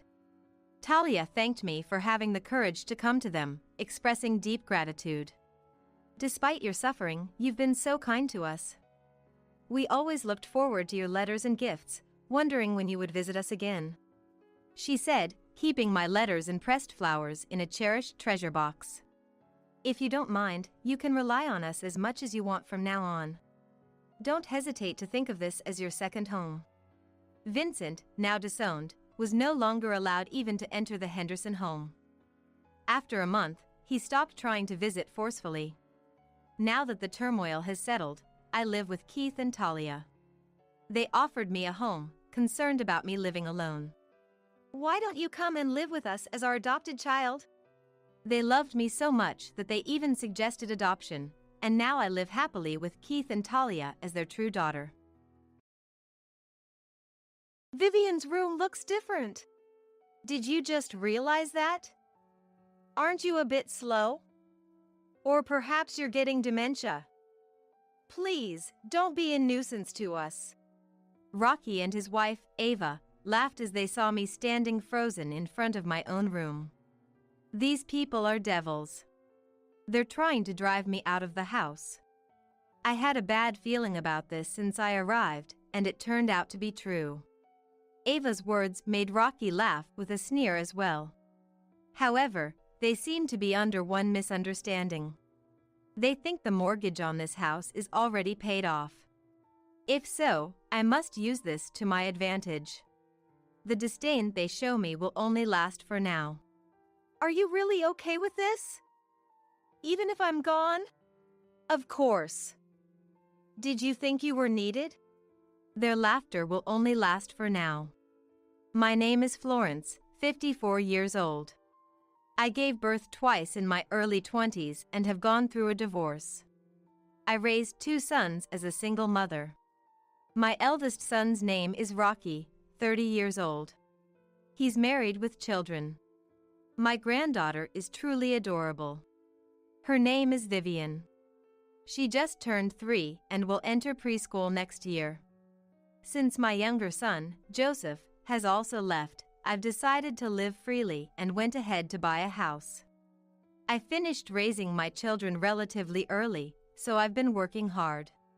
That's why I had some savings. However, due to a long period of being poor, I've gotten into the habit of saving. My sons didn't seem to know I had money when I bought the house, and both were surprised. I won't be a bother to you too. I can take care of myself. To this, Rocky said to me, "Mom, I have my own family now and can't take care of you. You need to act your age and not be a bother, okay?" Are these the words of a son I struggled to raise? More than sadness, I felt irritation at this moment. I won't be a bother. After all, I'm still young. Young. Well, I won't get involved, just so you know. Yes. Probably, Rocky is preemptively saying he won't take care of me if I get dementia or become ill. I vowed to keep my body and mind healthy. I don't want to be taken care of by someone who says such things. Rocky has always had a not-so-great personality. Joseph is the silent type who doesn't say much. Harmless, but I've had my worries, and perhaps I paid too much attention to Joseph, making Rocky the type to cause trouble. It was cute when they were kids, but it's pathetic for an adult to keep saying unnecessary things. I wonder how he even got married. When he first said he wanted to marry someone, I almost cried. I was happy that someone would marry such a son. The first time Rocky brought home the woman who would become his wife. "Nice to meet you. My name is Ava." Ava was already looking around the house before greeting.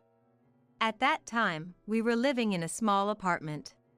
It was quite old but well maintained, and I thought it was fine, but Ava's impression was different. "Really, just as you said, an old house." I couldn't believe my ears. To say such a thing when becoming part of the family was shocking. However, Rocky, without reprimanding her, just laughed. "That's why I said, let's greet quickly and go back." "Wait a minute. I've prepared a meal." "No way. We can't eat in such a dirty place. We came here because you wanted to at least say hello. We're not staying for a meal." Saying this, they left. I cried eating the leftover meal alone. It felt so empty and frustrated. I couldn't understand how someone could behave like that towards me at the first meeting. I only felt anger towards Rocky for not stopping her behavior. After the wedding, Rocky and Ava completely disappeared. They must be enjoying their life, I thought. I didn't want to meet Ava after our first impression, so it was a relief. One day, I received a message that they had a child. This was truly a joy. My first grandchild. I went to the hospital immediately and was happy when I held her. It was only for a short time, but it was a happy moment. Grandchildren are special, as they say, and she truly was. Her name seems to be Vivian. Vivian. When I called her name, she seemed to react a little. I must live long enough to see Vivian grow up properly. I remember making that resolution in my heart. But it wasn't easy to get to see her. I should have been prepared for it, but the reality of not being allowed to see her was sad. Hearing that Ava's parents were meeting her made it even more shocking. Perhaps it's true that the parents on the woman's side are more likely to see their grandchildren. No, it's just that my relationship with my eldest son is particularly weak. But I wanted to see her at least once a year. With that slight hope, I made a call. "Please don't come today because we're going out." "Then, when can I see you?" "It's been a year already. You don't need to see her, right? Ava's mom is enough to be Vivian's grandmother." "How can you say that?" That was the first time I truly felt alone. Fortunately, I was working, so I could talk to my colleagues about it. Everyone sympathized, saying it was too harsh, and I felt rescued. One colleague advised me, now that I was alone, to forget about such a family and do things I had been holding back on. That might be a good idea. First, I wondered what to do and spent my days fretting alone at home. Then, I saw a feature on TV about someone who moved to a place rich in nature and started living a refreshed life. I decided that was it for me, switched to fully remote work, and bought a house in the suburbs. I informed my sons about it. Then, Ava showed interest and came over with Vivian. I was delighted with Vivian's unexpected visit. Changing my environment had immediately led to something good. This place would be good for Vivian's environment too. I felt a sense of discomfort as she said that while looking around the house. Since then, Ava started coming over frequently, asking me to look after Vivian. Florence, you're happy to see Vivian, aren't you? Yes, but isn't it too frequent? You were so eager to see Vivian. I'm fulfilling your wish, and now you're complaining? Rocky and Ava spoke as if leaving their child with me was for my sake. Babysitting a few times a week turned into every day. I had hoped to enjoy my alone time, but this made it impossible. I was getting sleep-deprived, balancing work and babysitting. Florence, Vivian is here today too. Ava, I think I told you yesterday, but I'm a bit sick. Oh, I have plans to meet with friends today. It's too late now. Sorry, but you'll have to take Vivian with you. It's okay, your friends will understand. How irresponsible of you to say that. I wanted to tell them how irresponsible it was to dump babysitting on me every day, but I was too sick to argue. In the end, Ava left for her outing and didn't come back until 10 p.m. Vivian was at an age where she wouldn't listen to me. It was really tough. That day, they came to pick her up just before 10 a.m. Taking advantage of my silence, late-night pickups became frequent. Sometimes, they even left Vivian to stay overnight. Please, Rocky, talk to Ava. Huh? No way. After all, you seemed happy about it. I can't handle babysitting every day. I have work, you know? How selfish. You asked for this. When did I ever wish for daily babysitting? It's a mystery. After that conversation, an incident occurred. Suddenly one morning, a moving company brought a ton of stuff. What's going on? I didn't hear anything about moving. We were worried about you and thought about living together with Vivian, so we decided to move. Rocky's family had decided to move in. And what audacity in their words. I firmly refused to live together, but I didn't want to trouble the movers, so we agreed to talk after the move. It's impossible for 4 people to live here. It's fine. It's spacious enough. Besides, I like it here. Ava sat back on the sofa as if it was her own house and said that to me. Vivian was caught between me and Ava, looking at us. So, I couldn't say anything more. I had dreamt of a free-spirited life alone, but now I was starting to live with Rocky's family. Despite being a housewife, Ava did no household chores. I'm busy with childcare, she said, making me prepare 3 meals a day.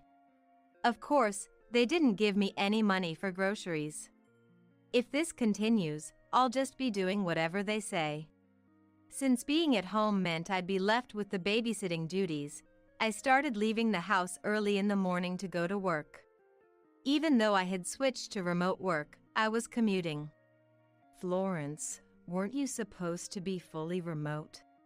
Sorry, I'm just really busy right now. It was true that I was busy with work. I had been chosen to lead a new department that was being created. After a long day of overtime, coming home past 11 p.m., something seemed off about the room. I was too tired to think much of it and headed straight to my room. What? This is... Nothing of mine was left in my room, which was now overflowing with Vivian's things. Vivian was sleeping peacefully on the bed. It's turned into Vivian's room. Standing dumbfounded at the entrance, I heard laughter.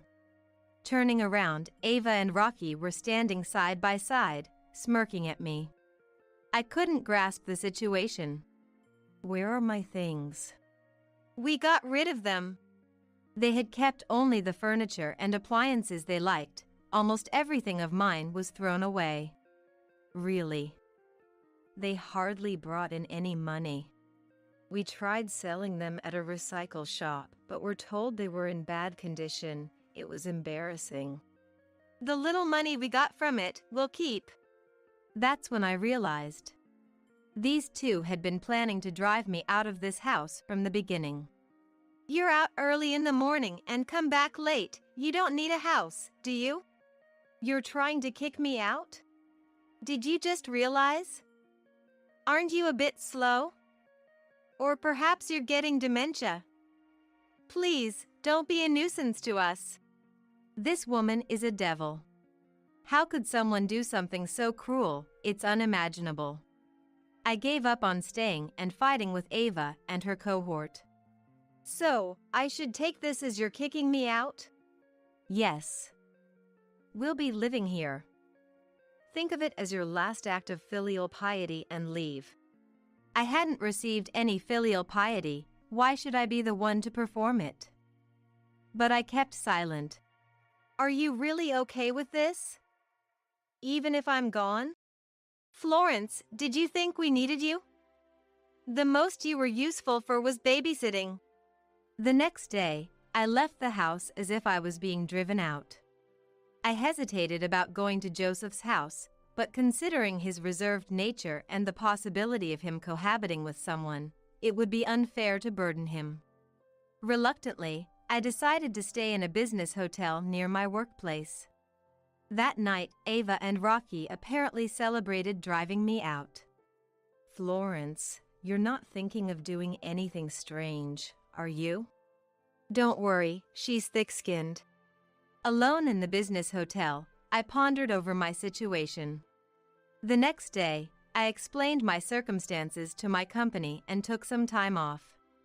I was worried about causing trouble for my team, but my colleagues were very supportive, which comforted me. The house, can you transfer it into my name? Rocky called me with such a request right away. I was actually about to contact you about that. You're sure you want to transfer it? Don't make me say it over and over. We talked about this when you left, didn't we? Hurry up. Understood. I proceeded with the transfer as requested. A few days later, as expected, I received a call. Florence, what is this about? Are you talking about the loan? You tricked us. Let's meet and talk this over. Tricked them? They were the ones who drove me out. Knowing a confrontation was inevitable, I headed to Ava and Rocky's place. Vivian was left with Ava's parents. They were clearly ready for a fight. Florence, who is this person? A lawyer. I had brought a lawyer in case anything happened. Ava and Rocky were clearly surprised. Having a lawyer meant they couldn't manipulate the situation as they might have wanted. Their dismay was evident. A lawyer? Why would you bring someone like that? Because you might make up some false accusations. It's better for both of us to have a third party present. Don't bring outsiders into this. If that's your attitude, then there's no point in talking. I'm leaving. As I was about to leave, Ava nudged Rocky.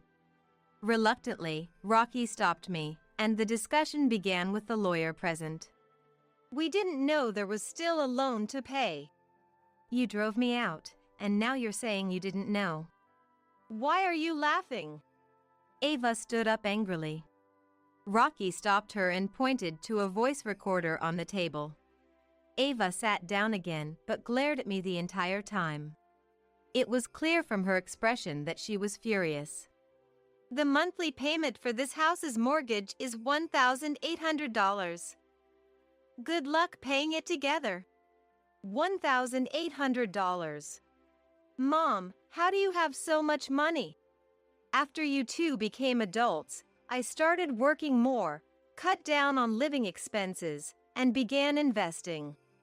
I never wanted my sons to feel poor just because they had a single mother. So, I endured personal hardships to ensure they didn't feel deprived, allowing them to do what they wanted within our means, even if we couldn't afford luxuries. That's why I honestly didn't have much savings. Then, a coworker advised me on the importance of saving for the future. Luckily, I was only 43 when I sent my sons off to college. I could work a lot. So, I started a side job, worked double, and increased my income. Once I had saved a bit, I invested it. After 10 years, I had accumulated a significant amount. After my sons were independent, I decided to use the money I earned for myself and boldly took out a mortgage to buy a house, only to have it taken from me. Now that I've already transferred the ownership, you two will be responsible for the remaining mortgage payments. Since you took it upon yourselves to take over, it's your responsibility. That's not logical. Ava's face turned red with rage. Then, the lawyer explained that I had no obligation to pay, and that disposing of someone's property could be a crime. He also mentioned that if they insisted on making me pay for a mortgage I wasn't living under, they could face legal action for that too. Rocky and Ava, not well versed in the law, started to panic. Clearly, they didn't want to go to court. We understand. We'll figure out the mortgage on our own. Please don't sue us. Good, as long as you understand. Ava grimaced in frustration. By doing this, you're no longer a mother or anything to us. Don't ever show your face to us again. Rocky hurled those words at me in a rage. Since moving out, I hadn't seen much of my son anyway. After all the unpleasantness and being driven out, I had no feelings left for Rocky. Feeling relieved at the thought of not having to see their faces again, I said, I have no desire to see you again either, so this works out for me. Rocky looked surprised when I said that, probably thinking I would never abandon him. This wasn't supposed to happen. I heard Rocky's voice as I left through the front door. Months later, Ava called to apologize. Florence, I'm so sorry. Please come back. We can't possibly afford the payments. Even if you apologize, I'm not coming back. I've moved to a new house. Where is it? Can I come now? I couldn't help but laugh. What is this woman so desperate for? Ava, do you really think I'd tell you where I am? Please. We're going to be bankrupt at this rate. That's not my problem. Besides, Ava could just work. It's wrong to rely on someone else without working yourself. You could work. I have started working. But then Rocky got fired. What? Why? That surprised me. According to Ava, Rocky had been working late for overtime pay. One day, he stole money from a coworker's wallet while they were in the bathroom. Please don't report me to the police. Rocky had begged his coworker. Even though it was just $50, the coworker didn't file a police report, but did report it to their boss, resulting in Rocky's dismissal. Ava was furious that Rocky had jeopardized their future. What are you doing for just $50? Just work yourself. I am part-time. Get a full-time job. I have a child. Part-time work is more flexible. They apparently argue like this almost daily. With Rocky unemployed, the mortgage payments weren't waiting. I'm terrified of the payment due dates. I feel like I'm losing my mind. And you think it's okay to ask for help from someone you kicked out? You told me never to show my face again. So, I can't help you. That was just something Rocky said in the heat of the moment. Words said in haste can have irreversible consequences. Ava fell silent. She seemed to be crying. She sounded truly desperate. But I have no obligation to help. I can become a devil too. Sorry, but please don't contact me again. If you do, I'll block your number. I said that and unilaterally ended the call. It was right after that. As I was leaving the office for lunch with my colleagues, Ava, Rocky, and Vivian were standing there. My colleagues quickly noticed and showed their concern for me. Go ahead without me. I told my colleagues and approached the three of them. What do you want? I was surprised at how cold my own voice sounded. Then Rocky began to apologize deeply. Stop this, not here. I took the three of them to a nearby bench. I didn't want Vivian to see her father apologizing so deeply to her grandmother. I was wrong. Please, help us. One thing, didn't you say never to show up again? That was. Rocky's ears turned red, likely from the shame of his actions. And damaging his own pride. No need to apologize anymore. Just don't ever appear in front of me again. Am I not your son anymore? I don't consider you my son anymore. That's too harsh. Florence, that's really harsh. Do you have the right to judge me? Ava fell silent. After being ridiculed, treated as a nuisance, used, and driven out by my own son, I couldn't think of him as my son anymore. I realized they didn't understand how much they had hurt me. Explaining it to them would be pointless. They wouldn't recognize the abnormality of their actions. It's better to let them face the consequences of their actions. You're still Vivian's grandmother, right? I expected this kind of turn when they brought Vivian. Vivian is innocent. But if being involved meant being used like this, I decided to give up on Vivian. Using Vivian won't work. I won't extend my hand to you again, nor will I meet you. I plan to live in a different world now. But you said you wanted to see Vivian. Don't use Vivian. Solve your own problems. You brought this on yourselves. Are you okay being alone? That must have been Rocky's last attempt. But I'm not alone anymore. I noticed my colleagues had come back and were standing behind me. If I didn't have them, I couldn't have done anything about this situation. I'm not alone, so I'm strong. Let's stop this. Rocky. I'm embarrassed. Rocky hung his head weakly. Ava, pulling Vivian's hand, left Rocky behind and walked away. Well, our lunch break is almost over, so we're going. Goodbye. Leaving Rocky behind, I left with my colleagues. Rocky seemed to stand there in a daze for a while, but was eventually escorted off the premises by security. Eventually, Rocky and Ava couldn't make the mortgage payments and fell behind. Ignoring the demand letters led to the financial institution demanding immediate full repayment. Panicked, Rocky and Ava consulted with the financial institution. The house was put up for auction. Due to its location, it didn't sell for the desired price. Maybe because I had customized it to my liking, which might have limited its appeal. Desperate to sell, Ava lowered the price on her own. It sold for about half of what it was purchased for. This left them with a substantial debt to pay off. What have you done? You did this without consulting me. I thought it was better to sell it quickly. Why do you always act without thinking? This is why I can't stand people who haven't worked in society. What? I'm taking care of the child. If you helped a bit, I could work too. Eventually, they were left with a large debt and no home. Their credit cards stopped working, and they couldn't get new ones.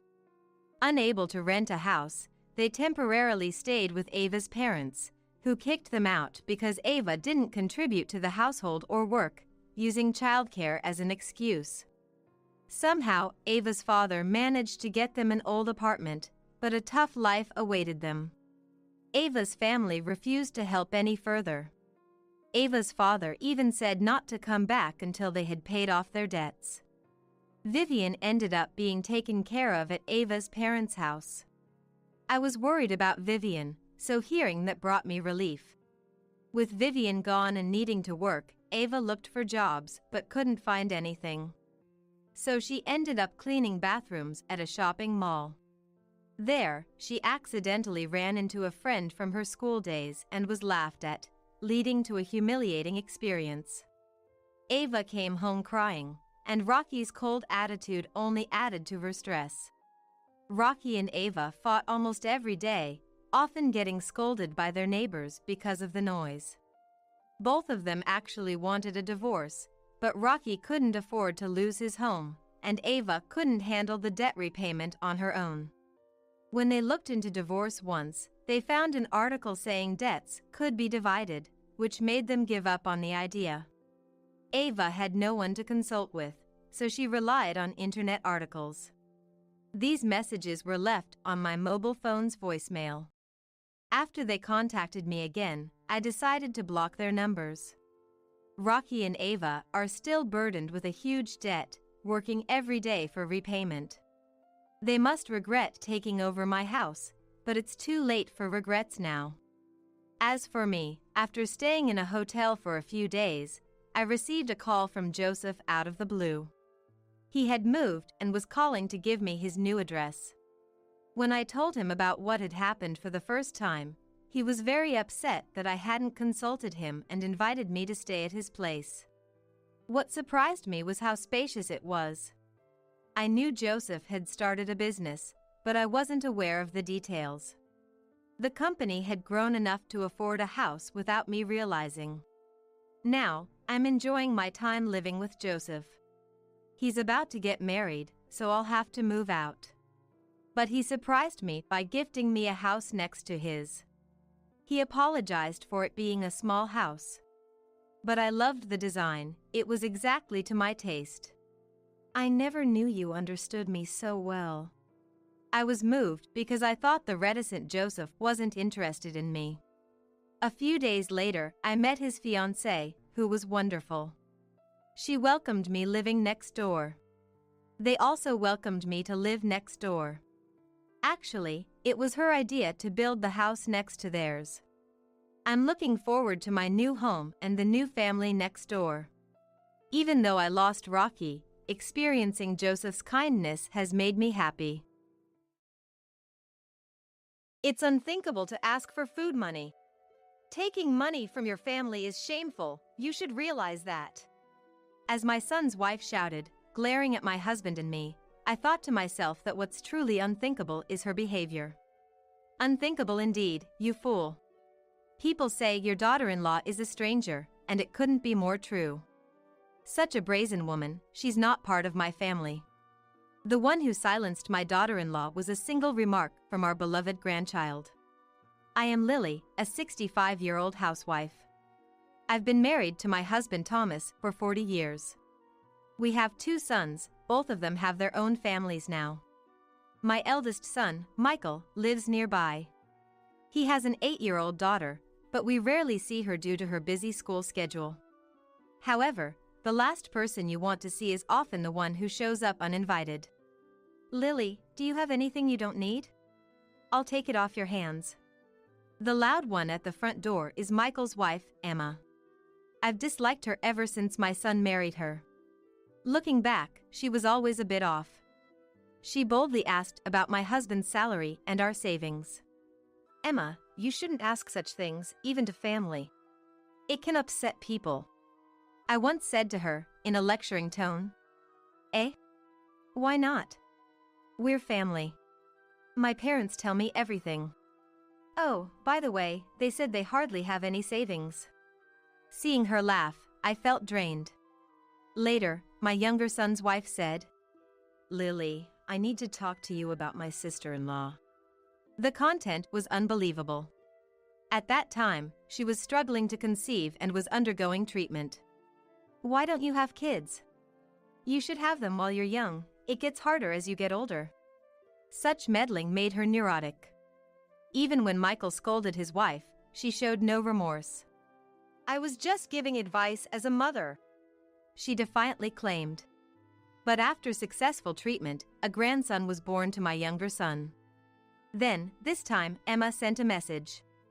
Just because you had a boy doesn't mean he's the heir, right?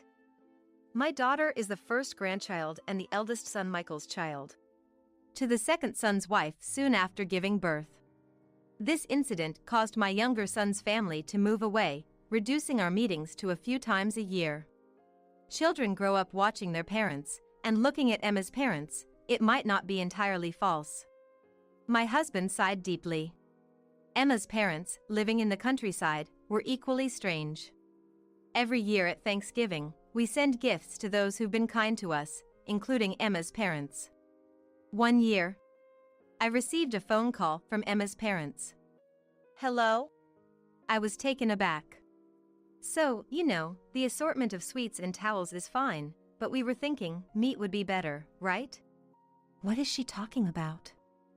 It's the thought that counts, and besides, we've never received a Thanksgiving gift from Emma's parents.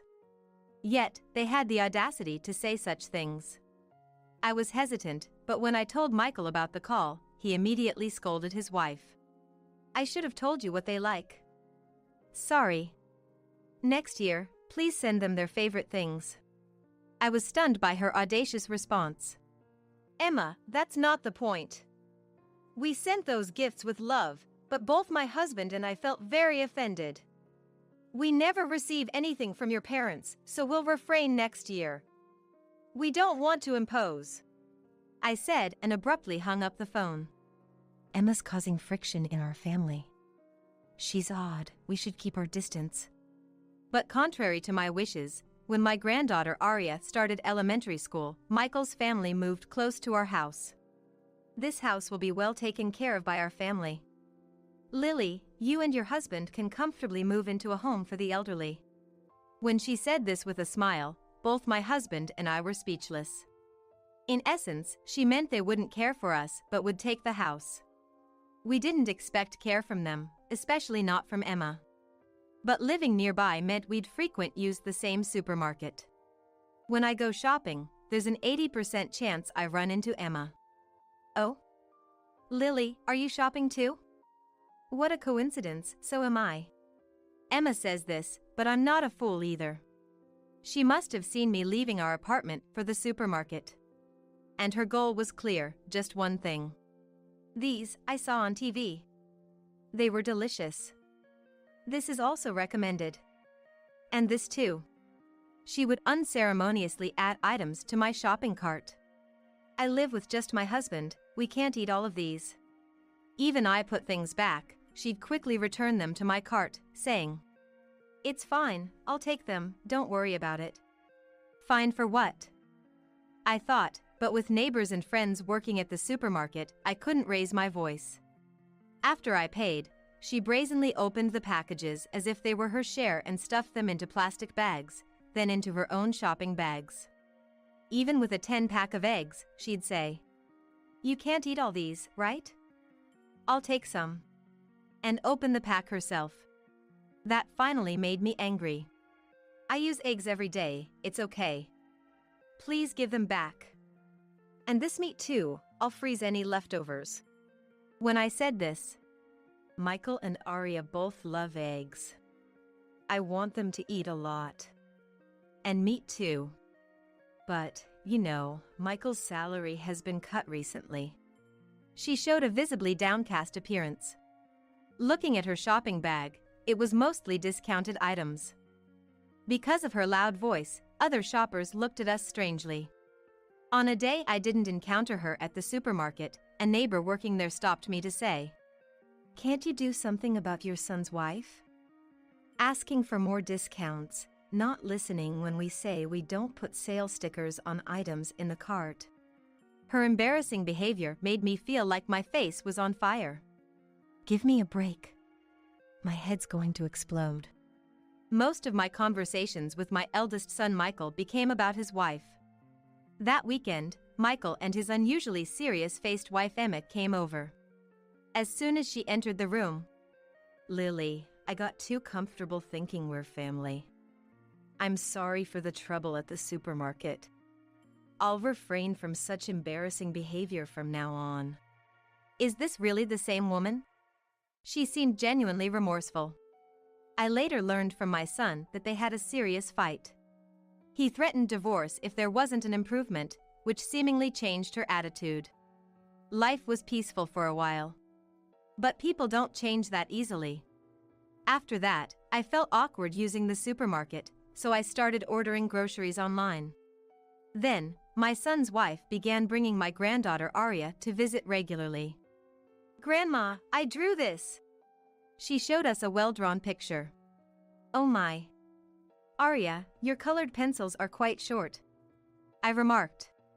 I want to buy her new pencils, but things are tough. Sorry, Arya. Emma interjected. Seeing this, my husband took out his wallet.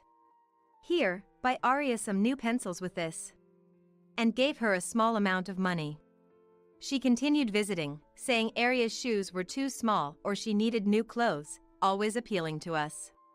Sometimes she'd boldly enter our kitchen and ask, "Do you have anything you don't need?" Hey, is Michael's company really struggling that much? And if life is so hard, why doesn't Emma work? She's been a housewife since marriage, at home during the day. My daughter-in-law, Emma, has been a housewife ever since she got married, and seen to be at home during the day.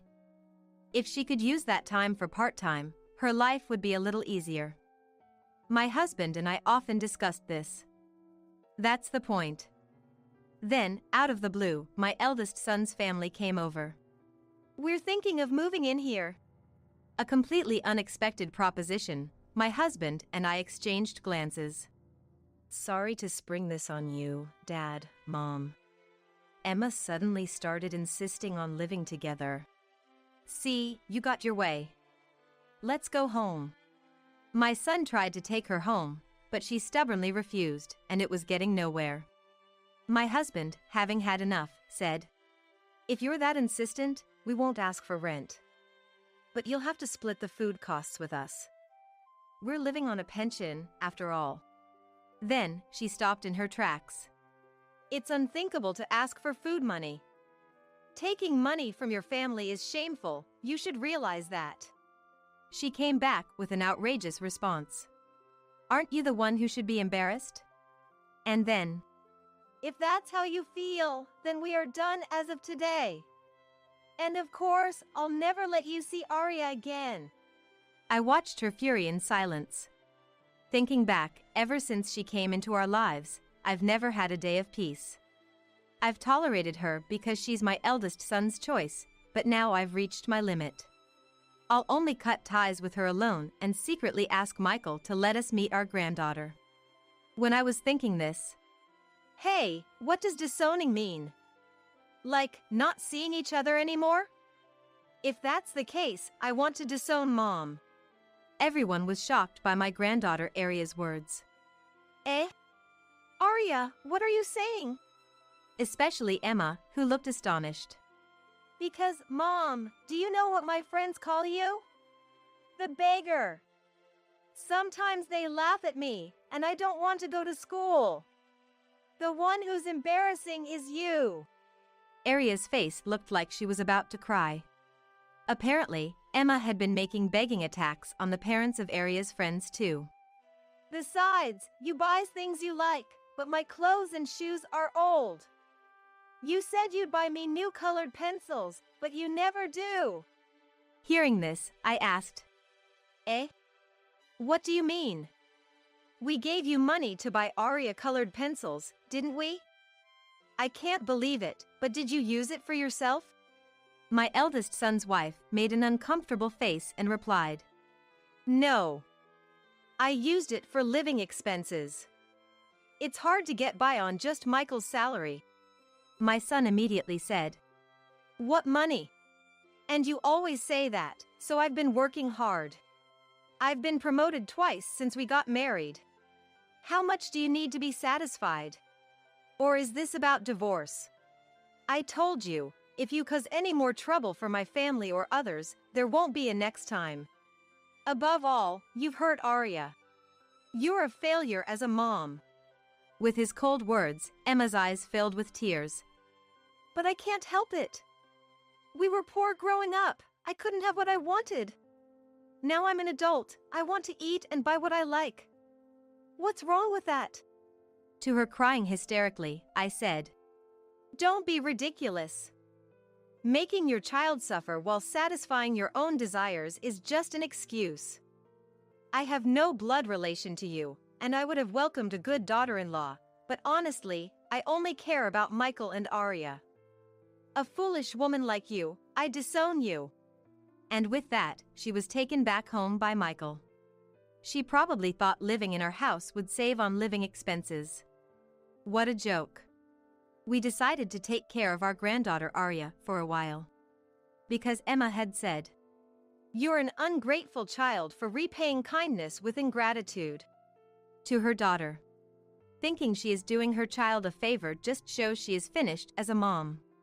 Emma insisted on not divorcing, but my son ignored her and forcibly sent her back to her parents' home. Of course, we got many calls from her ridiculous parents, but we ignored them all. The divorce wasn't easy and went to mediation. But thankfully, my son got custody.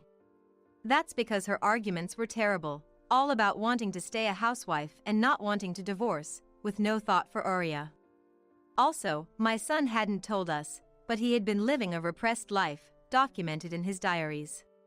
It was also discovered that Emma had been secretly saving a lot of money in her own bank account, which worked in my son's favor regarding the distribution of property. Honestly, I didn't want to give that woman a cent. My son Michael and granddaughter Arya moved out of their apartment to live with us. Arya, I'm so sorry for making you feel lonely with all my work. I'm really happy you want to live with me. My son was crying with happiness. Arya looked a bit shy. I thought peaceful days were finally here, but then, a few months later, some unwelcome visitor started ringing our doorbell incessantly while my son was at work and my granddaughter at school. What? Looking at the monitor, I saw an unexpected figure. What do you want? Everything's been settled, right?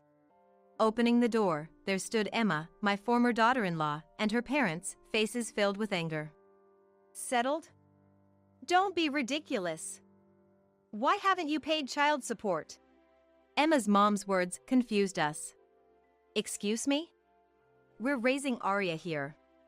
If Emma were to pay, maybe, but why should we? My husband glared at the three of them, baffled. Then Emma's dad said, Emma has no income after the divorce. For the time being, your son should be taking care of her. That's why he needs to pay child support for Emma. Behind her parents, my ex-daughter-in-law looked at me triumphantly. We couldn't help but laugh at such ridiculous statements. You might want to look up what child support means. How old is your daughter? All I see is a healthy adult woman over 30. Did you really pay travel expenses just to come here and say something so foolish? Following me, my husband added, What you're doing is extortion. Now that we're divorced, we're strangers. We won't hesitate to call the police next time. To be honest, I've never once considered you family. He then pulled out his mobile phone. Seeing this, they panicked. Police? That's ridiculous. We're leaving.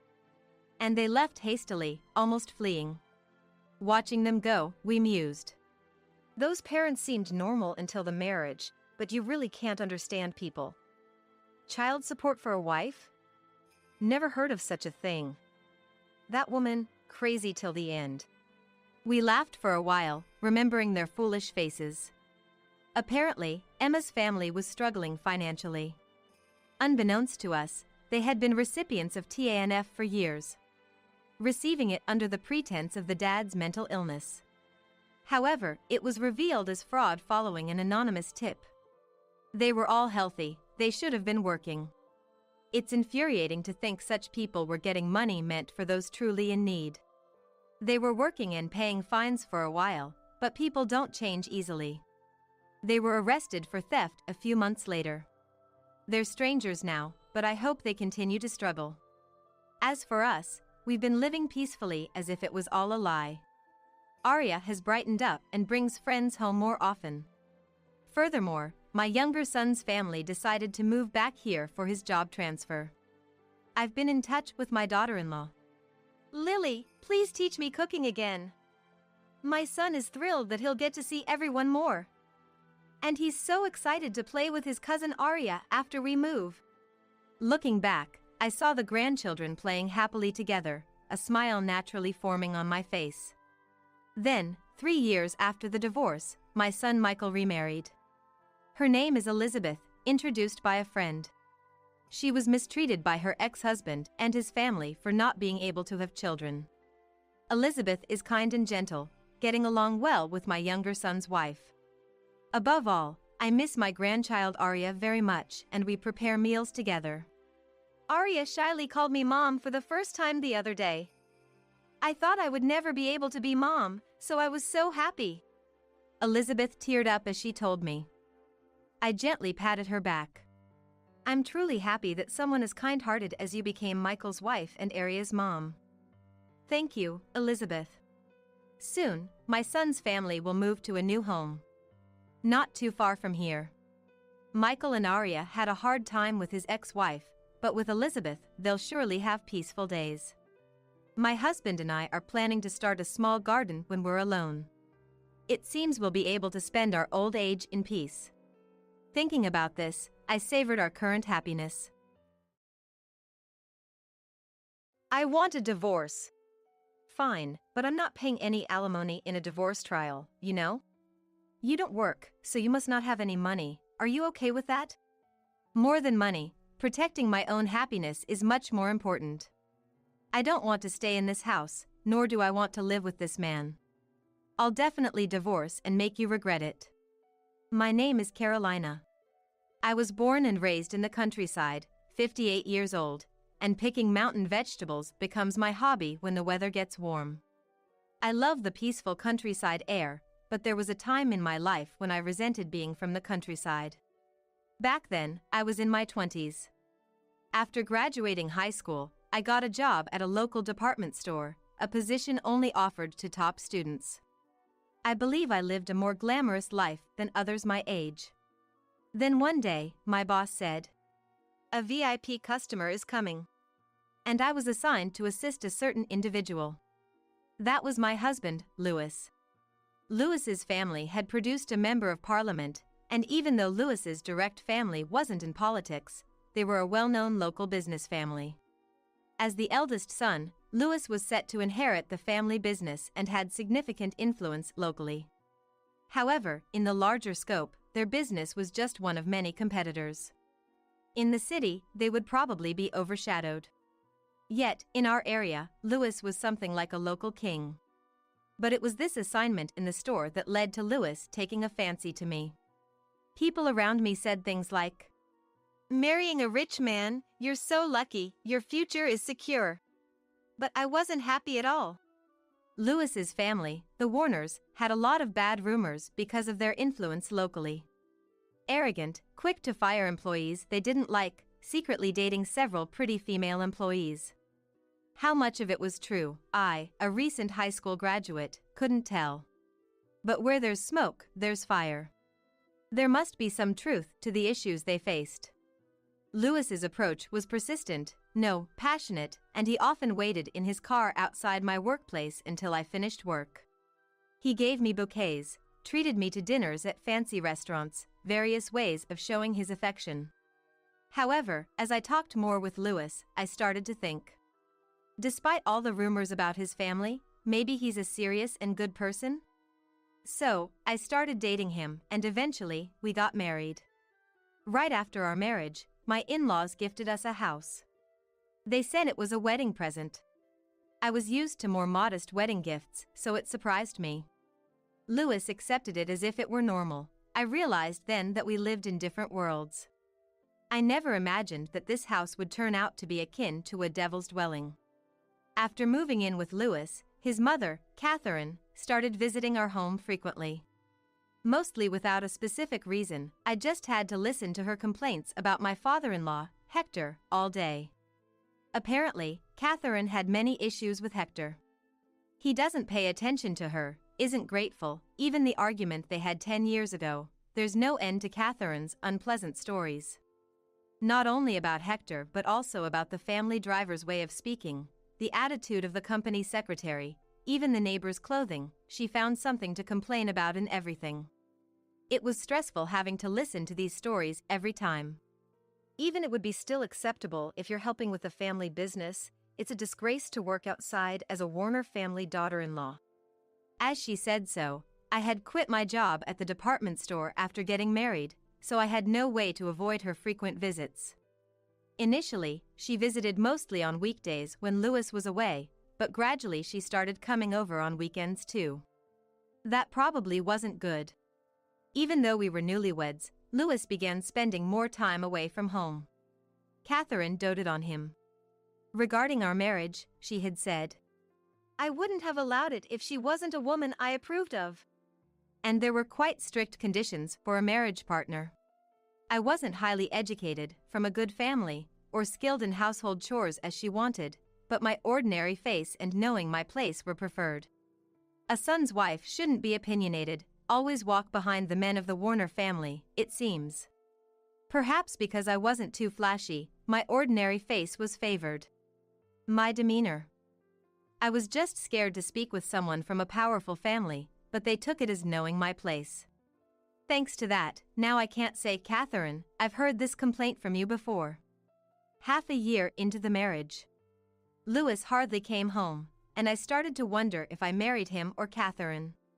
Then, his affair was discovered. One night, when he returned home in a company car, I accidentally witnessed from the window him kissing a woman in the back seat before parting ways. The driver didn't seem particularly flustered. As soon as they finished their exchange, the driver smoothly drove off, as if accustomed to their affairs. "Hey! What was that just now?" Naturally, I confronted Louis, who entered the house with a calm face. I couldn't forgive infidelity less than a year into our marriage, especially after such a passionate pursuit before marriage. However, his reaction was completely different from what I expected. "Don't make a fuss over one or two women. Instead, prepare dinner." I was speechless at his attitude, untying his tie and heading to the living room. He wasn't even trying to hide it, but rather being defiant. "Wait. Explain. Who was that woman?" "You're noisy." "She's a woman from the company." "A new employee, I'm just looking after her." "You're a high-ranking official. You're not in a position to look after new employees. What kind of care are you providing?" "Enough, I'm tired." "Be quiet." With that, he forcefully shook off my hand. I was pushed hard on the shoulder and fell to the floor. Calm down." "I'm displeased, I'm taking a shower." Leaving me with a cold gaze, he really went to take a shower. The sound of the shower echoing in the room felt emptily surreal, and I deeply regretted marrying such a person. The next day, Catherine, as usual, came to our house and spoke to me in a clearly bad mood. "Carolina, sit down there." "What?" Confused, I was forcibly pushed to the floor by the secretary who entered the room with her. "What is this about?" "You yelled at Louis yesterday, who was tired from work, didn't you?" "Is that what a wife does?" "How do you know that?" "But that's because I saw him kissing a woman in front of the house. It's natural to ask what that was about." "I was told by him to warn you." "Honestly." "As a Warner family woman, you should turn a blind eye to one or two outside women." "Are you saying I should tolerate infidelity and pretend not to see it?" "Great men in the past had many women. That's what it means to have power." "I can't accept this. This family is really strange." "That's it. I'm divorcing Louis." Saying it out loud made me tear up for the first time. Despite everything, I did love Louis. I never imagined choosing to leave him in such a manner on our wedding day, but "There's no way I'll allow that." "What nonsense are you talking about?" I involuntarily shrank back at Catherine's furious demeanor. After a heavy sigh, Catherine took out her mobile phone and made a call to somewhere. Hi, yes, sorry Hector. Could you come home for a moment? Is it okay now? Yes, understood. As soon as she hung up the phone, she glared at me and said, "We're going to our house." Despite my resistance, I was forcibly dragged by the secretary, put in a car, and taken to my in-laws' house. Or more precisely, to the barn of my in-laws' house. Shortly after our arrival, Hector, father-in-law, also appeared. It seems he was the one Catherine had called earlier. Carolina, you said you wanted a divorce? Hector sneered at me. Yes. I'm sorry, but that's not acceptable. We can't have a scandal of a Warner family man being left by his wife. I don't care about that. Just as I tried to argue back, he grabbed my hair. Listen, what I and Louis say is absolute. You have no right to refuse. Understand that until you calm down. Saying this, he roughly let go of my hair, and I staggered backward. Let's go. Hector commanded. Just do your duty. Catherine left these words behind and walked out of the barn with Hector. Hearing the sound of the key, I realized I was locked in. Panicking, I banged on the door and screamed to be let out, but someone who seemed to be the secretary said through the door, "I'm afraid that's not possible," and then ignored me completely. 12 hours later, locked in the hot and humid barn, I was on the verge of dehydration when I was finally released. Exhausted, Catherine asked me, "Have you calmed down?" and handed me a bottle of water. Drinking the water hastily made me feel sick, and I was too exhausted to think. Far from calming down, I couldn't think of anything. Led by Catherine into the house, I saw Louis and a woman next to him. "Have you reflected?" "Carolina, I'm willing to forgive you if you have. I still like you." Seeing his smiling face made my spine chill. No, I can't have a conversation with this person. And, starting today, this lady will live with us too. This is Lisa. Get along. Looking at the woman, I vaguely remembered the scene. This woman was the one he was kissing. What are you thinking? Why do I have to live with your affair partner? Hey, are you saying you have a problem with that? Of course I do. This is weird, this house is wrong, not just you, Catherine and Hector too, everyone.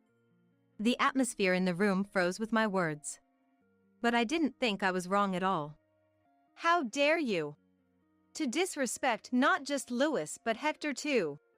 Catherine's anger was calmed by Louis saying, "It's okay." You said you wanted a divorce? Do you know what will happen to you and your family if you divorce? His cold gaze met my defiant stare. I'll take you up on that, let's get divorced. Fine, but I won't pay any alimony in a divorce trial, you know? You don't work, so you must not have any money. Are you okay with that? Louis smiled creepily. He thinks threatening me with money will make me return. It must have always been like this. Even so, please divorce me. As I answered, Louis sighed and instructed Lisa. Take the paper in the back right of that drawer. Lisa stood up, took a paper from the drawer as instructed, and handed it to him. Here. Dad said to threaten women with this when necessary. My part is already filled out. Use it as you like. The paper handed to me was a signed divorce application, just as he said. Good, I'll proceed with this immediately and cut ties with this house. If you regret it, it's not my problem. He said, to which I replied firmly. I won't regret it, I'm sure. Dragging my weakened body, I headed to the courthouse. Wait. With such a dirty look, even if you're pretending to be someone else, if a woman from the Warner family is seen walking outside at night, it'll be a shame, so use our car. I'll provide a driver for you. Hector's words made me visibly frown. Are they planning to lock me in the car and take me somewhere? Then, at that moment, the secretary, Casey, I'll do it, raised her hand to volunteer. She had been accompanying me on shopping trips ever since I got married. He then ordered Casey. Then you go. Trusting Casey, I got into the car and submitted the divorce papers. 2 weeks later, I received an unexpected call from Louis. The first thing, he shouted. Don't mess around. What's the matter? All of a sudden. Don't play dumb. You're the culprit. Because of you, we're losing business partners. What are you going to do about it? That's exactly what I wanted. I'm glad to hear that. Irritated by my laughter. I'll destroy your family's home, shouted Louis. Actually, when I submitted the divorce papers. Please use this.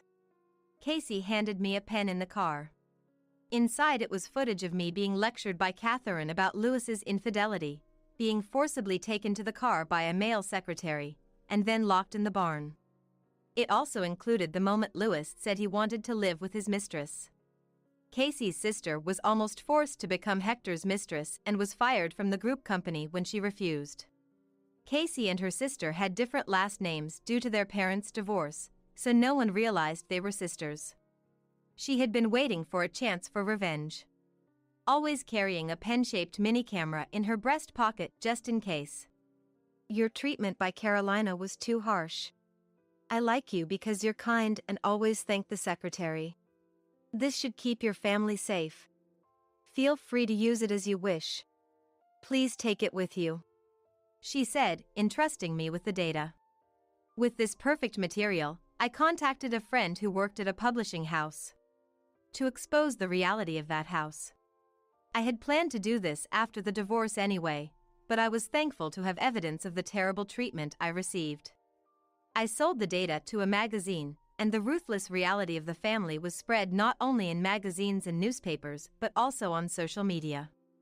Considering they were a family that had produced a member of parliament, even though they weren't a major corporate representative, the scandalous nature of the story attracted public attention as expected. Basically, you exposing Dad and Mom's affair. What do you want to do? I'm exposing all the misdeeds of your family.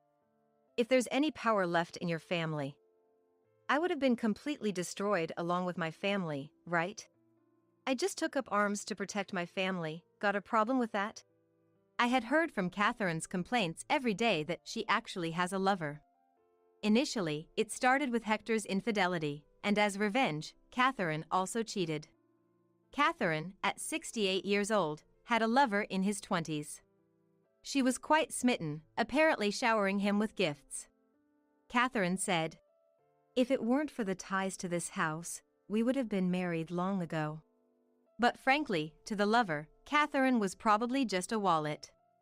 Catherine's history of affairs wasn't just with this man, apparently, there were many others in the past.